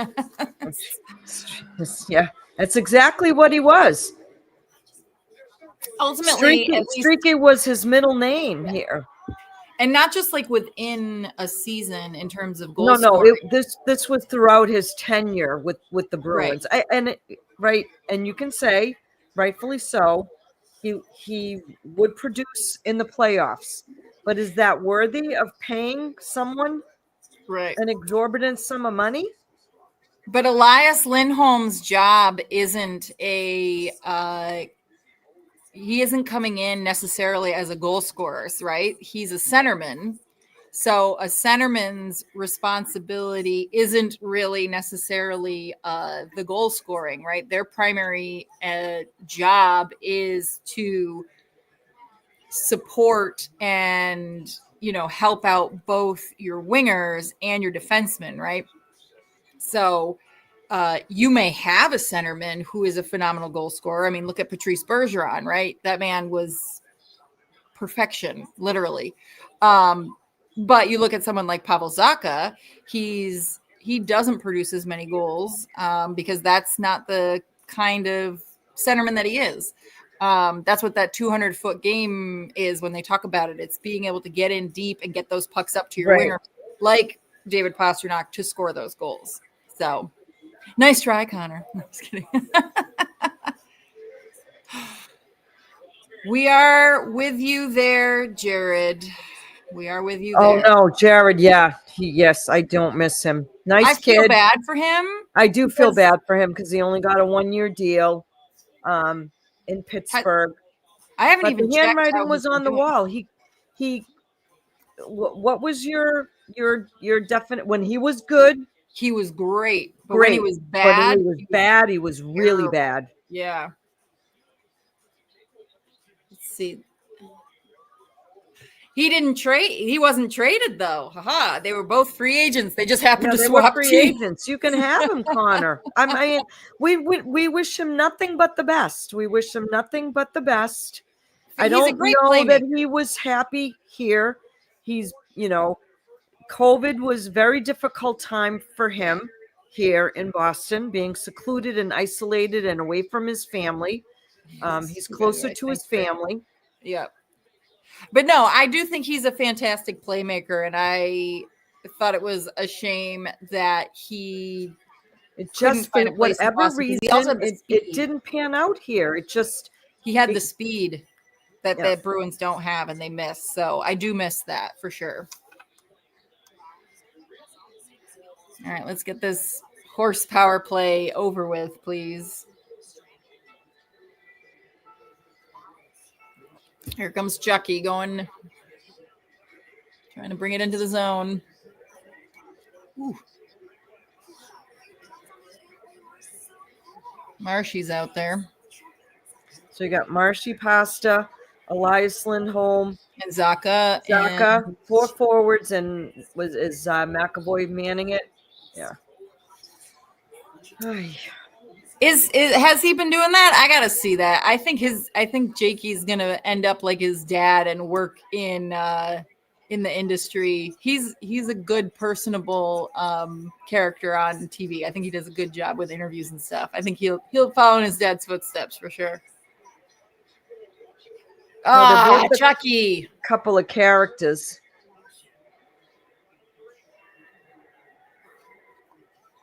Are they currently booing Charlie McAvoy because it just sounds like they're booing the power play in general, and rightfully so. Oh my God. 2-on-1 shorty. What? Whoop. Good. No goal. Jesus Christ. 3 seconds left in the period, and we're safe.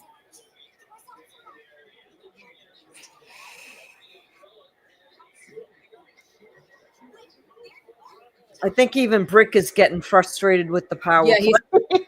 He's pissed off about that 2-on-1. Oh, it hit Sway in the shoulder and went out.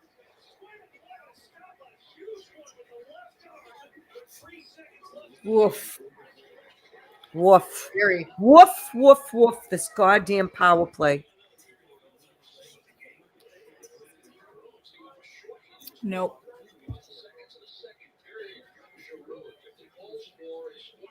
Yeah, Connor, was that in Boston, or was that away. I remember that Because his dad when he did works the for interview with his Sportsnet, father. Right. right? Yeah. And he ended up scoring. We would like to know the answer to that as well. Yeah, we've We all have been no idea. asking ourselves that same question all season long.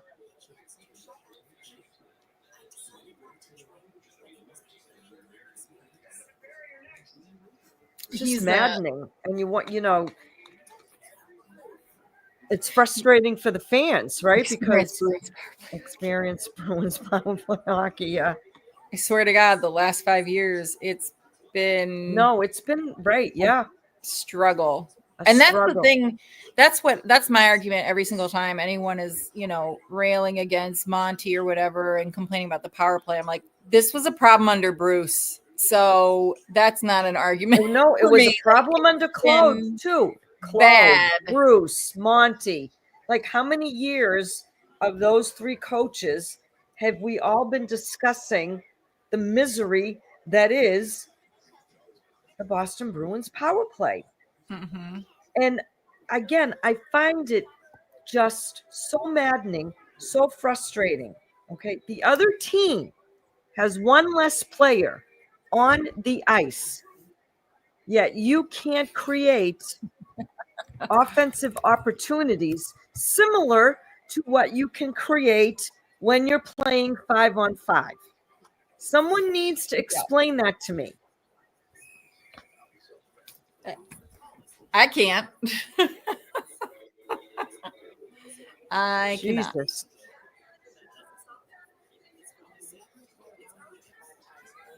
Yeah, I was actually kind of expecting him. He's from Edmonton or is he from Calgary? He's from Edmonton. He's from Alberta. I thought he was from Alberta. Yeah. I was expecting him to sign with Edmonton. Honestly, Right. Yeah. I was expecting that. Oh. Okay, then. Misery loves company, Connor. Good. And then you see these other teams, like the Dallas Stars. When the Dallas Stars came in to play the Boston Bruins, their power play was abysmal. They scored 3 power play goals in that flipping game. 3. Yeah.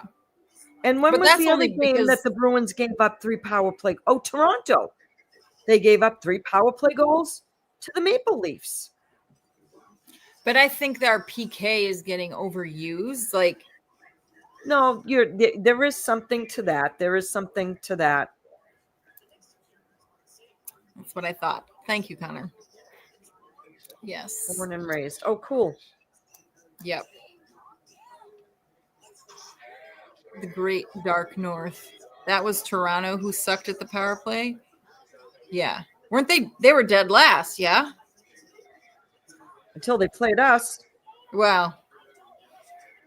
We're the fix-it team. If anybody has a problem with their power play, just play the Boston Bruins because we can fix whatever ails your power play. Apparently, so far this season. Just terrible. Let's see. Let's take a look at what our stats are now at this point.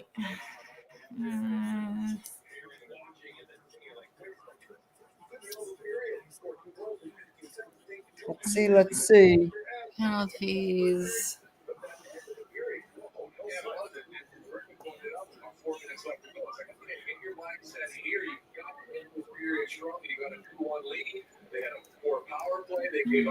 All right, so shots on goal, 15 for the Bruins, 20 for the Senators.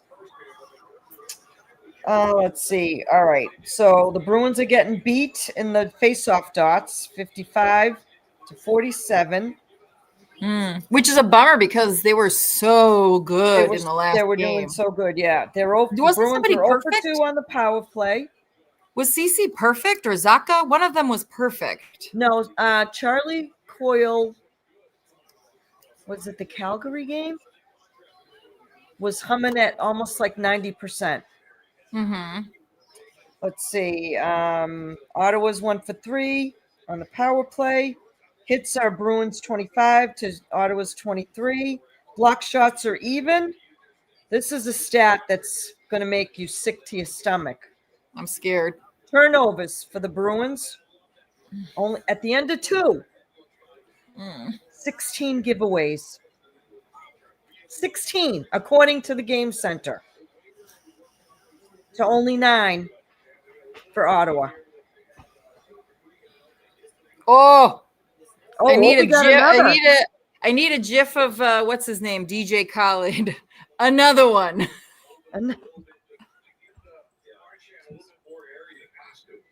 I'm telling you. Yeah, that was unbelievable. That game with the Rangers, Connor. Where they pulled Shesterkin was pulled. Yeah. Did he get pulled at 4-1 or 4-0 or 5-0? Yeah. But yeah, he got pulled. Yeah. The funny thing is, I don't know where I've seen this. I've seen it mostly in other. Where the heck have I seen it? Maybe on Threads. People like posting about it, and they're saying, "Well, there goes his $11 million contract," and I'm like, one game a goalie does not make, sir. Well, whoever said that. he already said no to the 11 million. Right. Like, I'm like, he's still gonna walk away the richest goaltender in the history of the NHL. Yeah. So I don't think the home. Oh, yes. I gotta figure out how to do this. We have some really fun GIFs that Grant has made for us in the Discord because he is the GIF wizard or master, whatever title I gave you. King. He's the master of them, and right, Connor? we've got some really. How good much more ones. money do you need than that? How do you say no Let's to put it this $11 way. million? But if he is the Connor McDavid of goaltenders, how much does Connor McDavid make? And it's the most important position on the team, right? It's Can't still win a cup without a mind-boggling goalie. to me that Carey Price is still listed as the highest Wild. paid goalie in the league, and he has been on injured reserve, long-term injured reserve for how many years now? The Islanders are still paying Rick DiPietro. You can thank I Mike think they still got Milbury. like 2 more years of that. So come on, It had right? to have been the worst contract in the history of sports. As crappy as the lockouts have been, like that was one of the better things that came out of that last partial lockout in 12-13.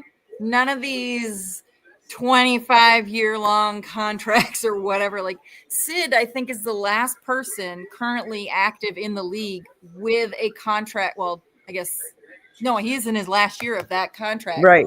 From that time, that was a 12-year contract. He's the last one. It's crazy, isn't it?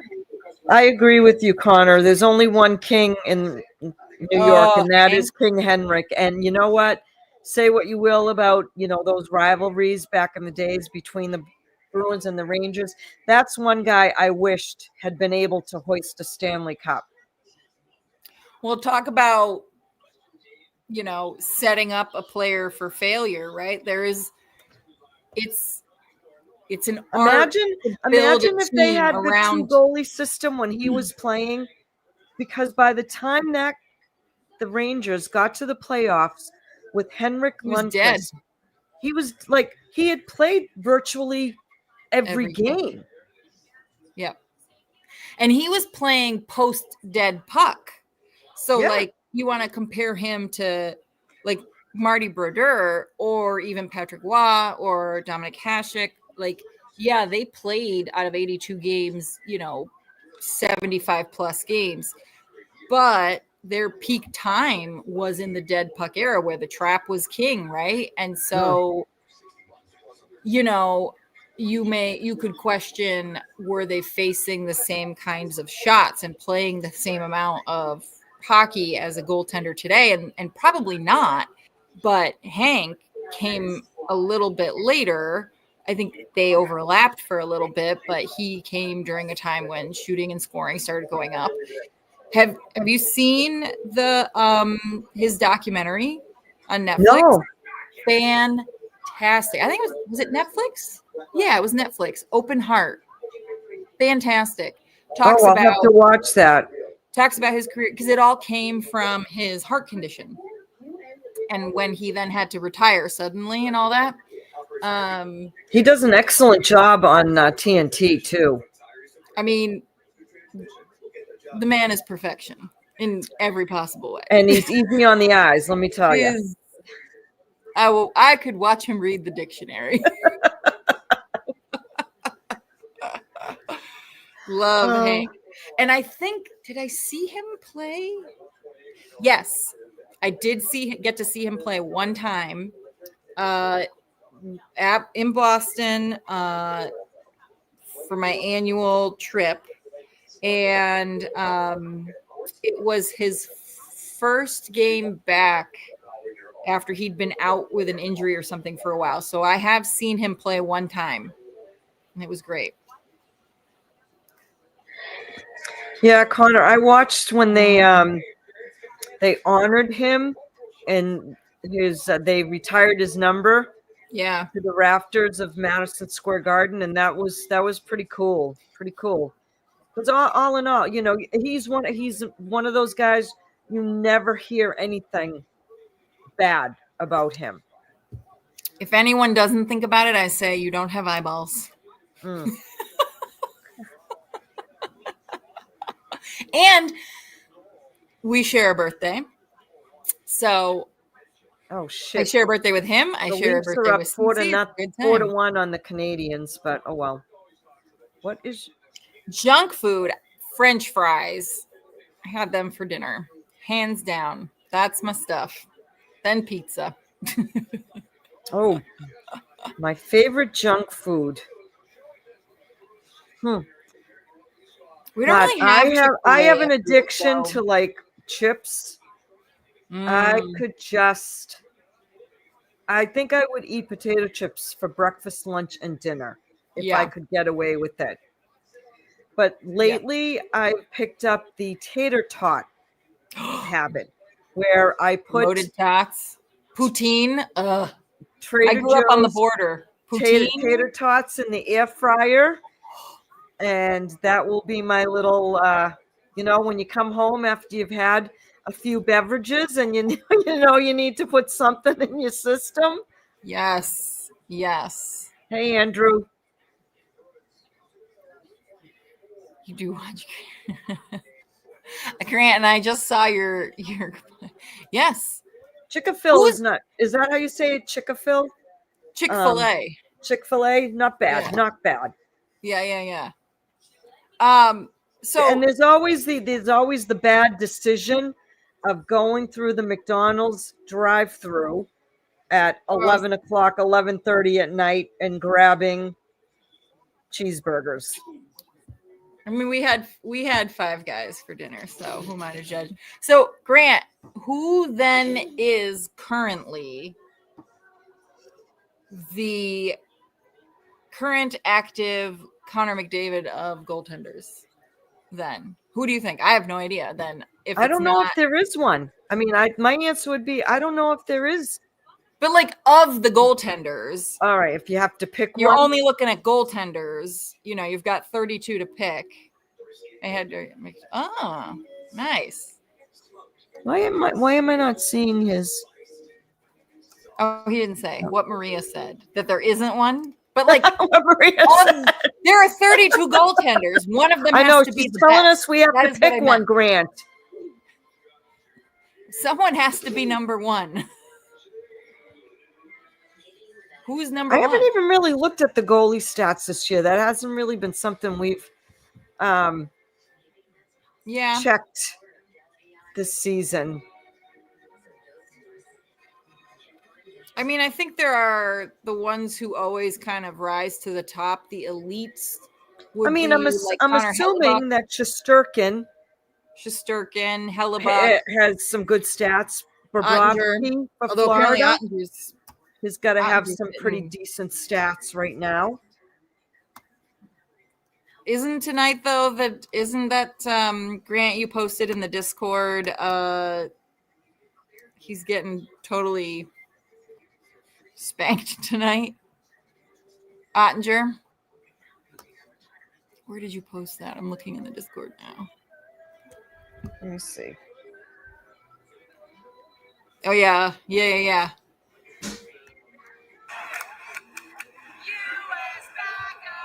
They calling him U.S. backup.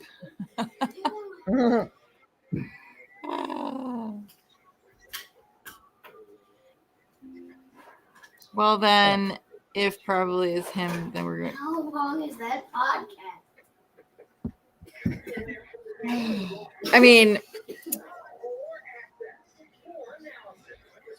I don't know who I would. I guess. I mean, I'm just going with the flow, and I'm saying Shesterkin because he is pretty phenomenal. But I'd say Shesterkin or I'm guessing Bobrovsky. and Hellebuck. I don't. And Oh, Ottinger. who's the? Is that the Winnipeg Jets? Hellebuck, yeah. Yeah. Yeah.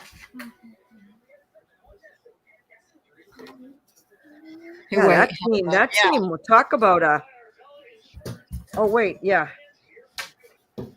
I bet he's mad that he signed his deal before Swayman set the market right. Right. Hellebuck should be making closer to 10. 100%. 100%. He's You phenomenal. think so? But he can't. He took the cheap deal. Saros is good.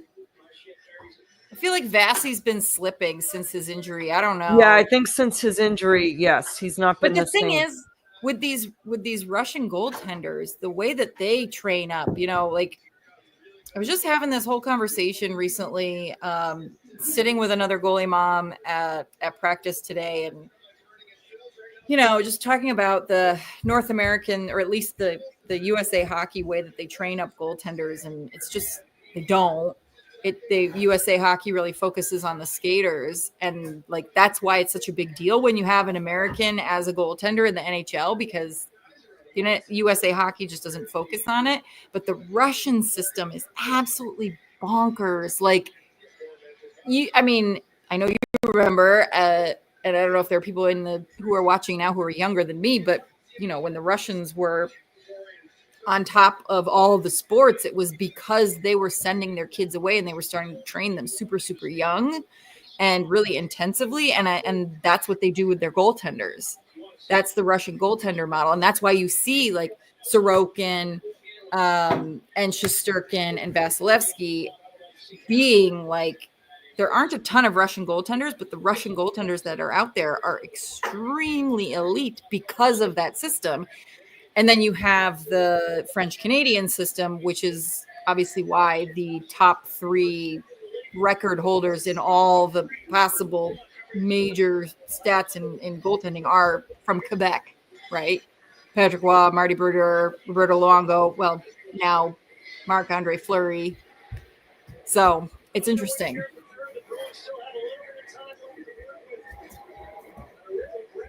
Top 2, I think I agree. They're so much more athletic than they were. I remember watching guys like Brodeur and Hasek, and it's so different. There's the focus on the athleticism and the flexibility and the strength. Okay.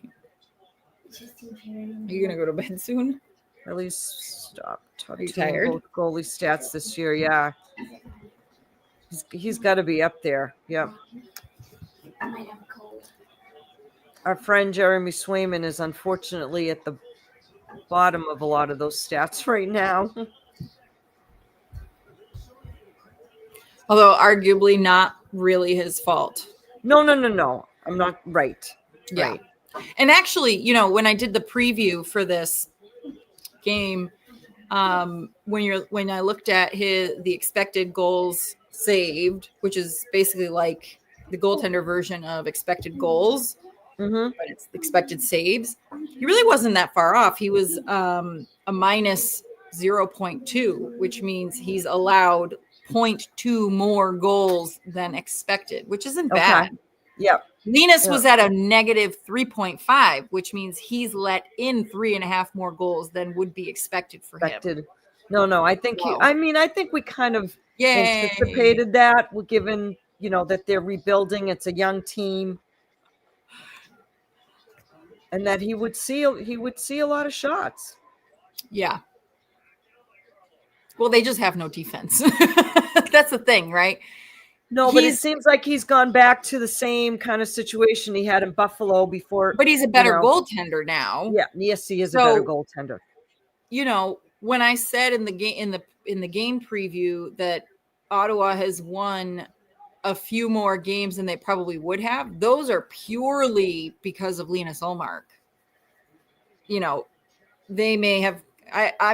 I know that there is a statistic out there. I just haven't checked for Linus. But like the wins above replacement.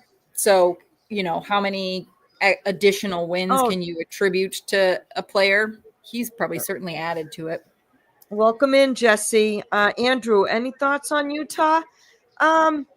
Well, they certainly didn't get the benefit of the expansion draft that the Vegas Golden Knights received. So I think, there were lessons learned by the NHL. However, I find it difficult to call them an expansion team because they basically took a team that was in Arizona and moved them to Utah.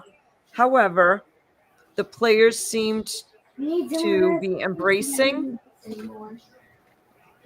and the fans are embracing them, and they have an owner in Utah that cares about sports. And Makes a difference. He owns the Utah Jazz and he owns the Utah Hockey Club. And they're a decent team. They're a decent team. I certainly have changed my opinion of the Utah Caroline thought that they would just be the Arizona Coyotes 2.0. Mm-hmm.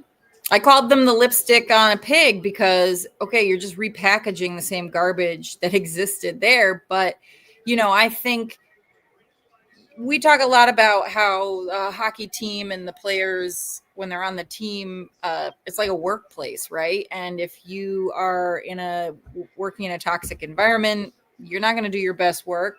You don't really care, right, about what you contribute. You just go there, you get your paycheck, and you go. And I think that has actually played a much larger role in the success of that team. I think that they're really excited to be there, to have fans there. I think it's made a huge difference, and it's brought them together in a way that I don't think anyone expected. So good on them. Right. And they've got some good players that, were showing some signs of life playing for the Arizona Coyotes. They've got, Clayton Keller, Alex Kerfoot, Dylan Guenther, Nick Budstad. I mean, these are not Nick Schmaltz. These are not Scribinis. Ian Cole's not a bad player. Oli Mata. So, I think they have a second life in Utah. And it was about time that the league got those players and did right by those players and put them in a situation that was more viable for them. I agree, Jesse. Yeah, Jesse, I agree with you. Crap.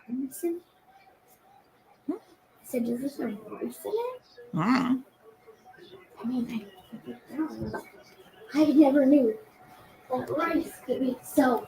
I would like to win this game in regulation, please, and thank you. Yes, please. Thank you. Oh, Jesus. Yeah. Okay.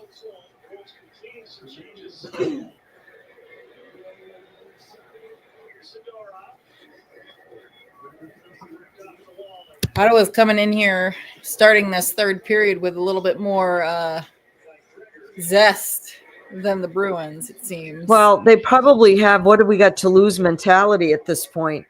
Right. Never underestimate that, that kind of attitude or the desperation attitude. I think that's the whole reason why the Bruins' fourth line with Kastelik and company has been so successful. They got nothing to lose. They're a fourth line, Yeah. right? We just want to get stuff done. I don't care.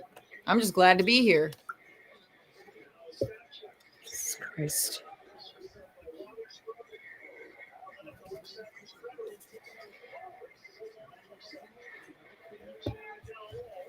Lorai's been pretty quiet. Wow. Huh? My phone's been dry. Attaboy, Lori. Speaking the devil.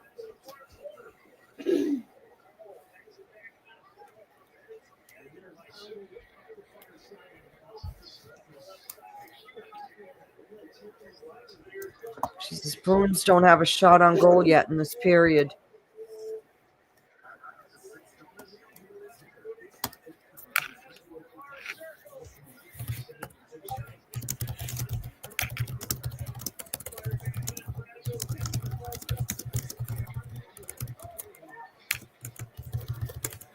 Jesse, how far into the future are you today? Yeah, Jesse. Do you already have the results of the game? Is it over where you live?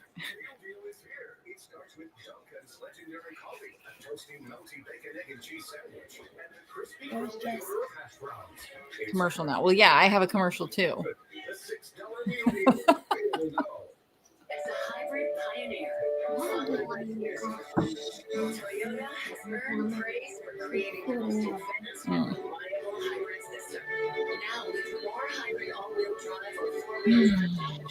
Maybe the Senators will. The playoffs start on Tuesday for him.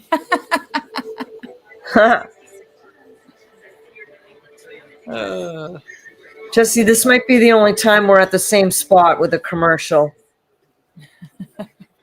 You couldn't figure out how to get a little bit further ahead? No, won't let me. I keep trying to push the fast forward here.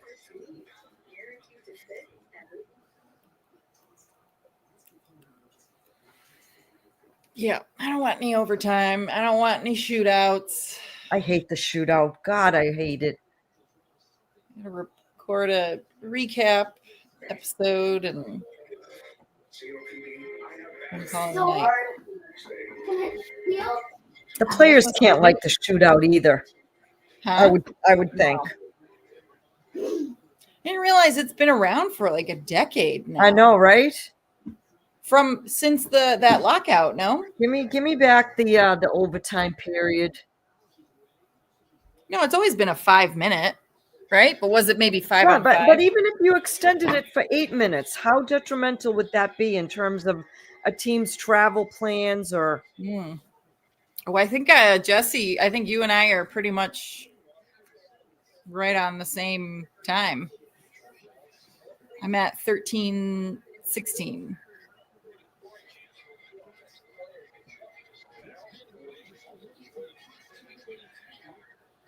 God, he does the same thing his brother They don't does have with a that shot. freaking mouth guard. Isn't that funny? Oh yeah, you are still a little ahead of us. They still don't have a shot on Oh goal. no, I'm way behind. I'm at No, they do not. They do not. Fantastic. Mhm. Yep. Pasta. Oh, he fell over. Did he actually? Yes, he actually fell over. Batherson, watch out for him. He's really been. I'm surprised we still haven't seen any of the Olympic diver. I don't understand why we haven't seen any of that business. Well, maybe that has something to do with who's officiating too. Oh no. Kepke's down. Shoot. Oh no. Oh no. There's no call. He's like doing his. Oh no. Trainer's out there.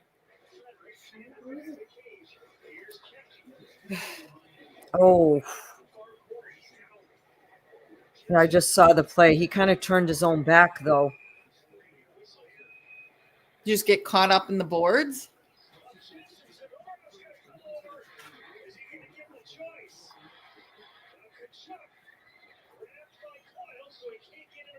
Oh, no, Charlie, you'll lose that fight in a heartbeat. Don't even think about it. You're too much of a gentle soul. Whose face? Wait until I see whose face. Let's see. Here it comes. Oh, yeah. Wrist? Are we thinking wrist?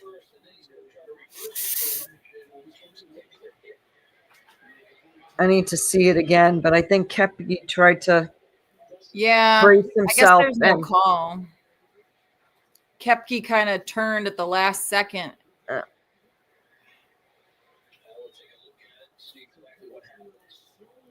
It's all good until I think we got an arm situation. I don't know. I don't know. I don't see much there for a penalty call. Bad luck. You think shoulder? Yeah. Something like, arm, shoulder. Probably hit that part. Oh, very good. I would say the arm or the shoulder, but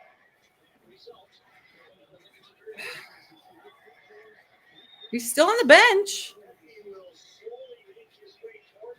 He's thinking about it, though. Yeah, no, they convinced him to go. No, down the tunnel. And that's a good sign that Kepke's going to remain on the bench.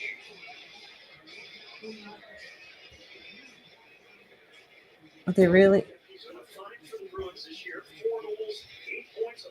See, those are the conversations I want to be in on. When the captains are talking to the officials about, I don't understand why you didn't make a call, or why did you make the call, or I mean, I understand it from a player's perspective because it all happens so fast. You see a hit and then a guy down. You know, they're not watching the TV necessarily like we are if they're on the ice. I mean, the coaches are and stuff to check. Well, yeah, and they have the benefit of, replaying the stuff too. I mean, we can replay it ourselves and rewind on our TVs, but right. Yeah, he did leave. Yeah. Oh, Jesus. Well, I want to see them respond then. All right. So what are you going to do about it? Yeah, we're going to see how they adjust the lines. Though. On goal, now please. They're being held at 15 shots. Speaking of Beecher, he's been a little quiet lately too. He has. But have they totally split up? It was yeah. I agree. I think it was, a last second turn. You could see his numbers facing the Ottawa. Yeah, no, I agree with the two. Yeah. I just seeing it on the replay, the Nesson replay. I didn't see any reason for anybody to take issue with that. Yep.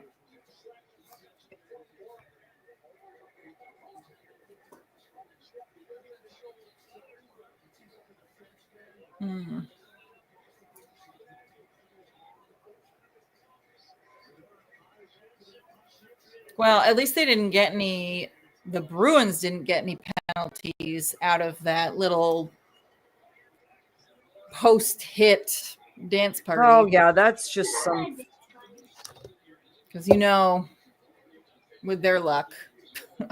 I know. They didn't have bad luck. Sometimes they wouldn't have any. Yeah.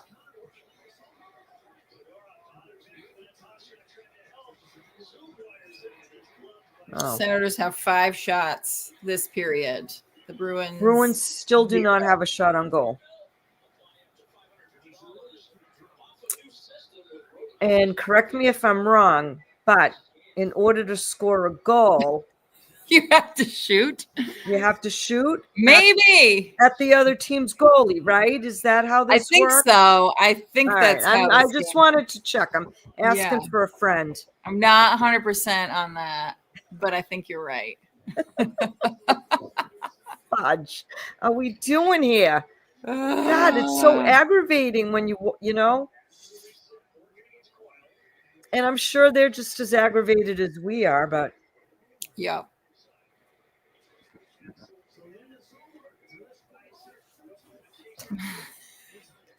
Yeah, but I don't think that would happen on Allmark.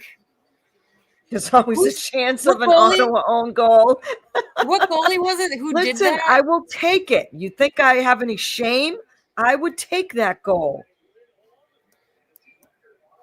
Where is?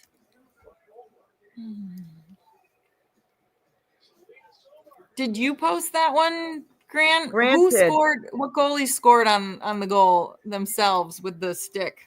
Oh, It was in the Discord. King goalie in the Vancouver game. Yeah, Vancouver, I think. Yeah.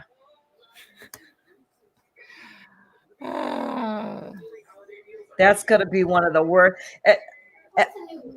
Right after a goalie, a Yes, defenseman of course. tipping in a goal on their Oh, own Kings. goalie. It was a Kings goalie? Oh, Okay.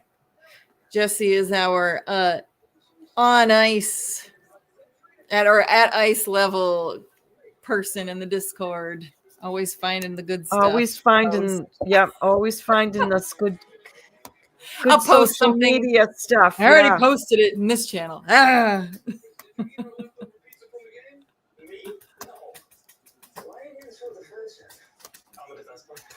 All right, so we need a hero, which means I gotta start playing Brad Marchand song. We need a different hero. It can't be him all the time. Yeah.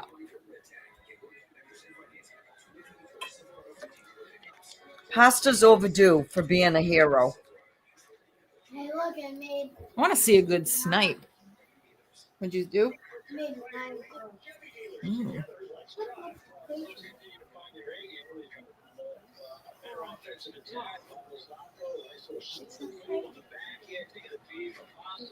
All right, come on. Let's get this going. Let's get a shot on net, please, for the love of God. Oh, God.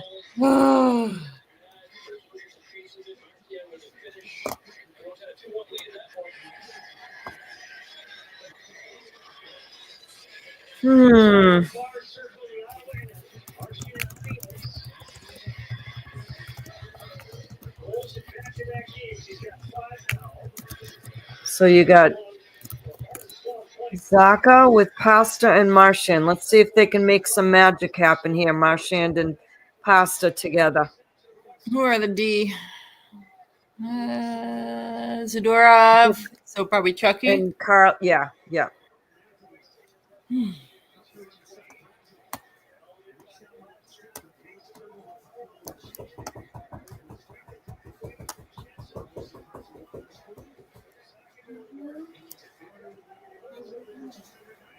Oh, we're under 9 minutes, people. Who shall we in the game? Shall we in the game? This doesn't work.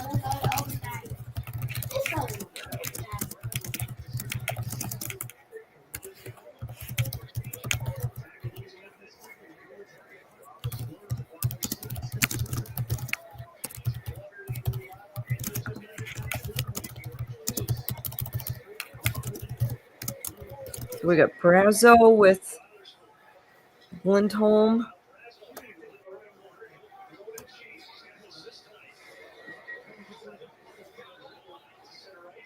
So we got a line out there: Brazo, Beecher, and Elias Lindholm. Here comes CC. Ah, blew a tire again.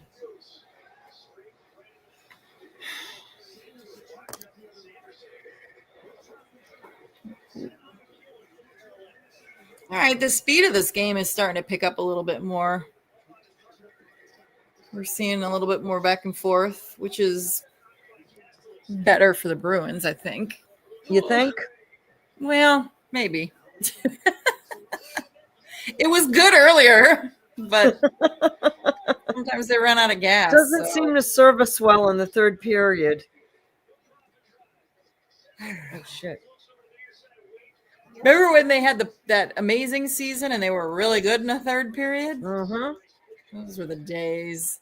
Yeah, but don't you recall we still had those moments of holding our breaths with, Oh, yeah. a minute 30 left in the game Yeah. The bad habits. because of the Cody CC. Huh? You're confusing Grant. Oh, Jesus. Yeah. Come on. CC. Could have also meant maybe like CC Sabathia. Wasn't he a baseball player? Yankees? I don't know. Marshy limping off. Oh, Jesus. Oh, Jesus. Brick didn't like it either.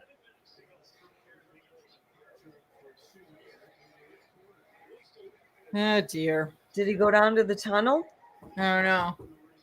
They still don't have a friggin' shot, and there's only 6 minutes and He's on the change bench. left. But he's in pain management. So now I'm getting pissed off. Sorry, folks. Let's see what happened here. He's got the puck. Oh, he just... All right, now is not the time to start anything. I don't know what happened. Maybe you just close my eyes. I thought maybe he got like basically punched in the face, but Oh, he's still on the bench. not with the reaction that he had. Oh, you think it was onto the knee? Kepke's apparently back. Yeah? Well, that's Yeah. something. Yeah, Kepke's back on the bench. See, And then maybe everything. something lower body with Marchand, Mhm. but staying on the bench. So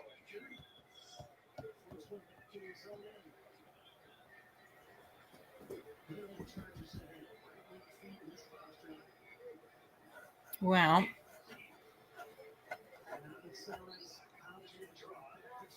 I'm baffled. I feel like I shouldn't be, but 6-0 on the shots on goal here.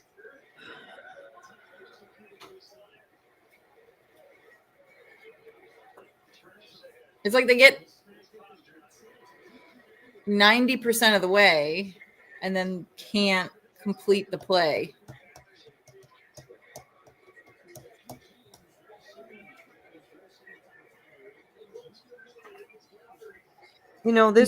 these are the types of periods where you wish you could get your back end activated more. Yeah. And Brick's going on about, oh, well, these are two, somewhat similar teams with records and whatever and blah, blah, blah, but they're not the same. And this is like the Flyers all over again, where this is a team that they should, with Linus aside, be able to handle and manage relatively easily. I know, but I just wonder if we have to Not. come to the realization that we're just an okay team. Like it's going to be a roller coaster ride. It is. Because they've shown their greatness, right, in some of these games. But like they said on Morning Brew, those games, are those the outliers? And Yes. this is who It might this be team is? yeah. Right. For real? That's what it seems to be. But again, what are we, 14 games in? 16. We're- 16 games. we keep saying it's still a little early. It's still a little early. So what do we do? Do we It's make not our early, assessment? really. I Do we mean, make our full assessment at U.S. Thanksgiving? yeah, we can assess the start. And I mean, unless anything in particular changes, then I'd say this is a terrible start. Oh my God, the Blues got Capitals spanked 8-1 Holy again. moly. The Capitals are wow. They want the hug. Good for them. They really want Ovi to get his his record. He's Well, gonna do it this year. Maybe this, maybe this I've is it said it for from the beginning. Ovi. I've said it from the beginning. He's doing it this year. Yeah, maybe this is it for Ovi. He probably wants to retire. He's the same age as me, so I don't blame him. I He's can't going to sit break that record this year. Jesse, you sound like my mother when she speaks in her broken English. Oh my God.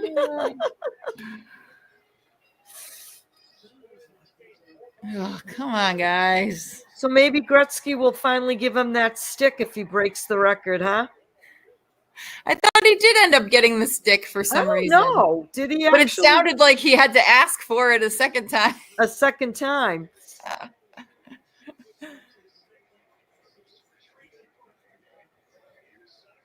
Come on. I don't like where this is going. No, I don't either. I don't think they can. I'm not saying that I think they can't win this game, but ooh, can they pull this off?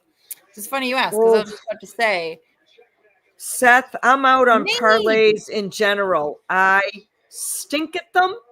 I lose my money every single time. So my only hesitation and is I don't put parlays on any of my teams that I root for anyways. my hesitation is the fact that the Bruins gave up both of the goals to Ottawa in the final couple minutes. And we are now in that Ford F-150 Final 5 that we all hate so very much. And they have no shots on goal. Seth, yes, we're under 4 minutes here left, and the Bruins don't have a shot on goal. Now, that's not to say that by some miracle, they can pull this out in regulation or during 3-on-3. Okay, but Sportsnet hates Boston, so that's a little petty. No, well, they're probably picking it up, though, from what happened in the second period, carrying into the third. I know, but they love Bruins pain. Well, because they're obsessed with... Listen, they're obsessed with we're feeling the Toronto, pain right now, so... Yeah. I think, they could very well win it on a surprising single shot. They could very well win it in overtime. They could have a dominant overtime. I don't see any reason why they I would put my money on them couldn't. in overtime. You do or don't? I would put my money on them in overtime. I'm not going to do it right now, but Grant, whose side are you on?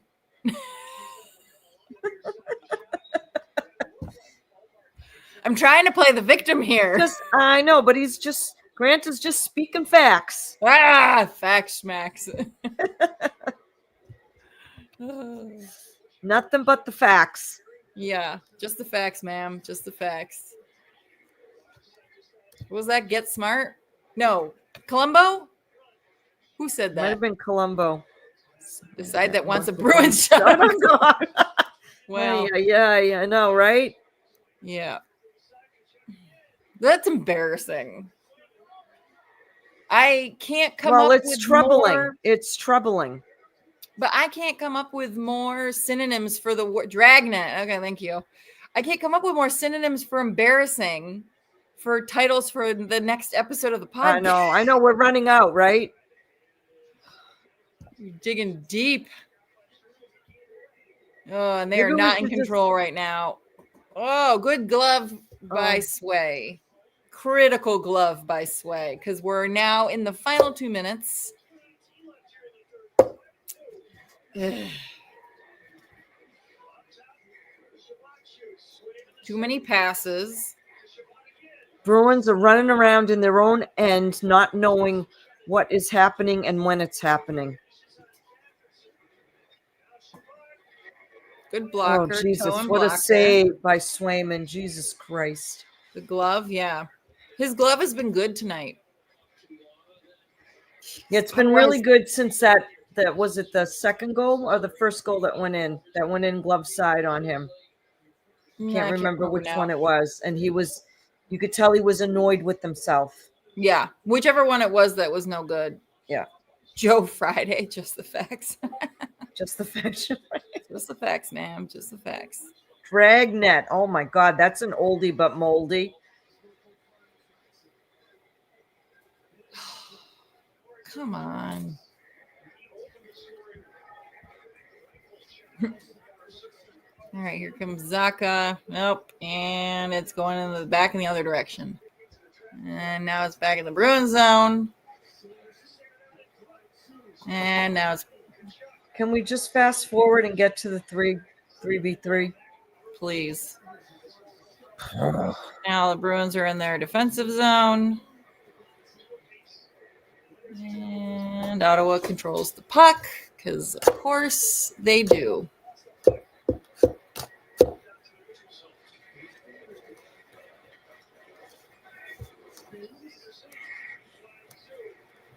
Ugh.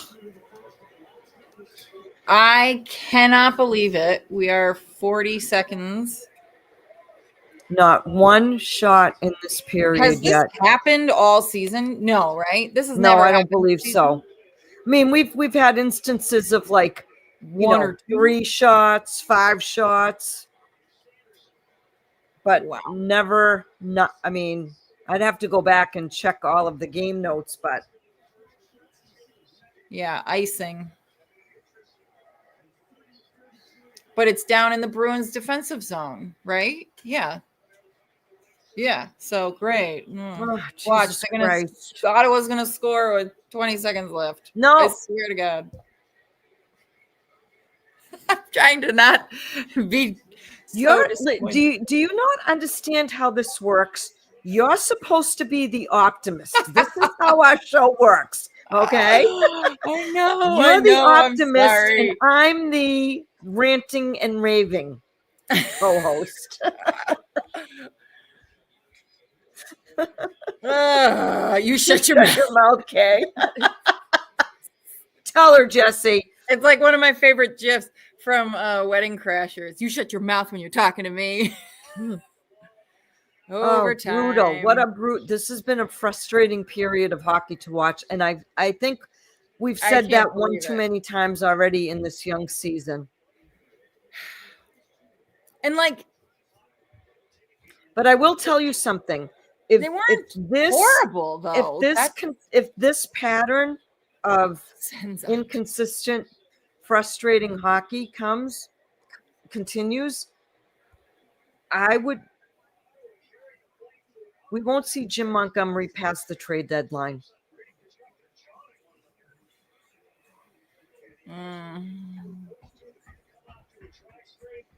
Yes, the consolation. And if I'm right, I'm going to take a victory lap on the pod. If I'm wrong, I'll say I'm wrong, and I don't know what I'm talking about.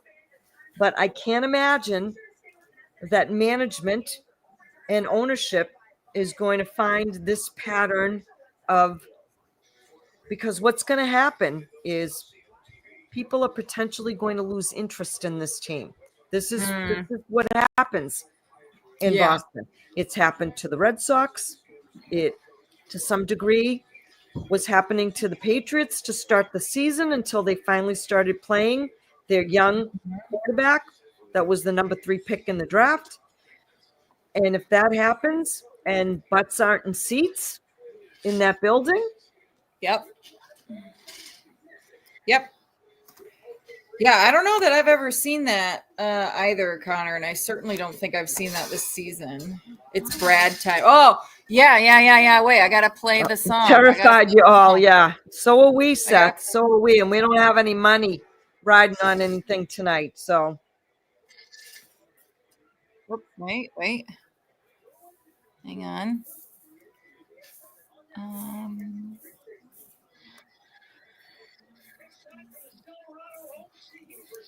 Wait for it.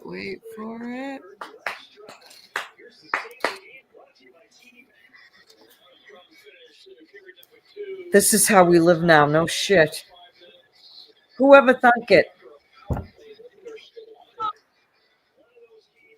Oh my God. So we got both Lindholms and a Marchand out there. Maria. Holy shit.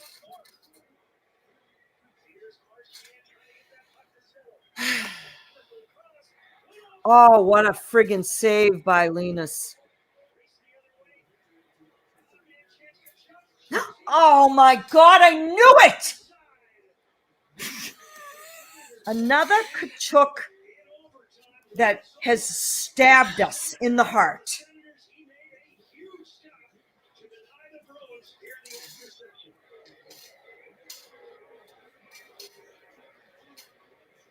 I mean, and that right there, that save by Linus Allmark, that is the perfect example of the additional wins that he is giving the Ottawa Senators. Yeah. Right there.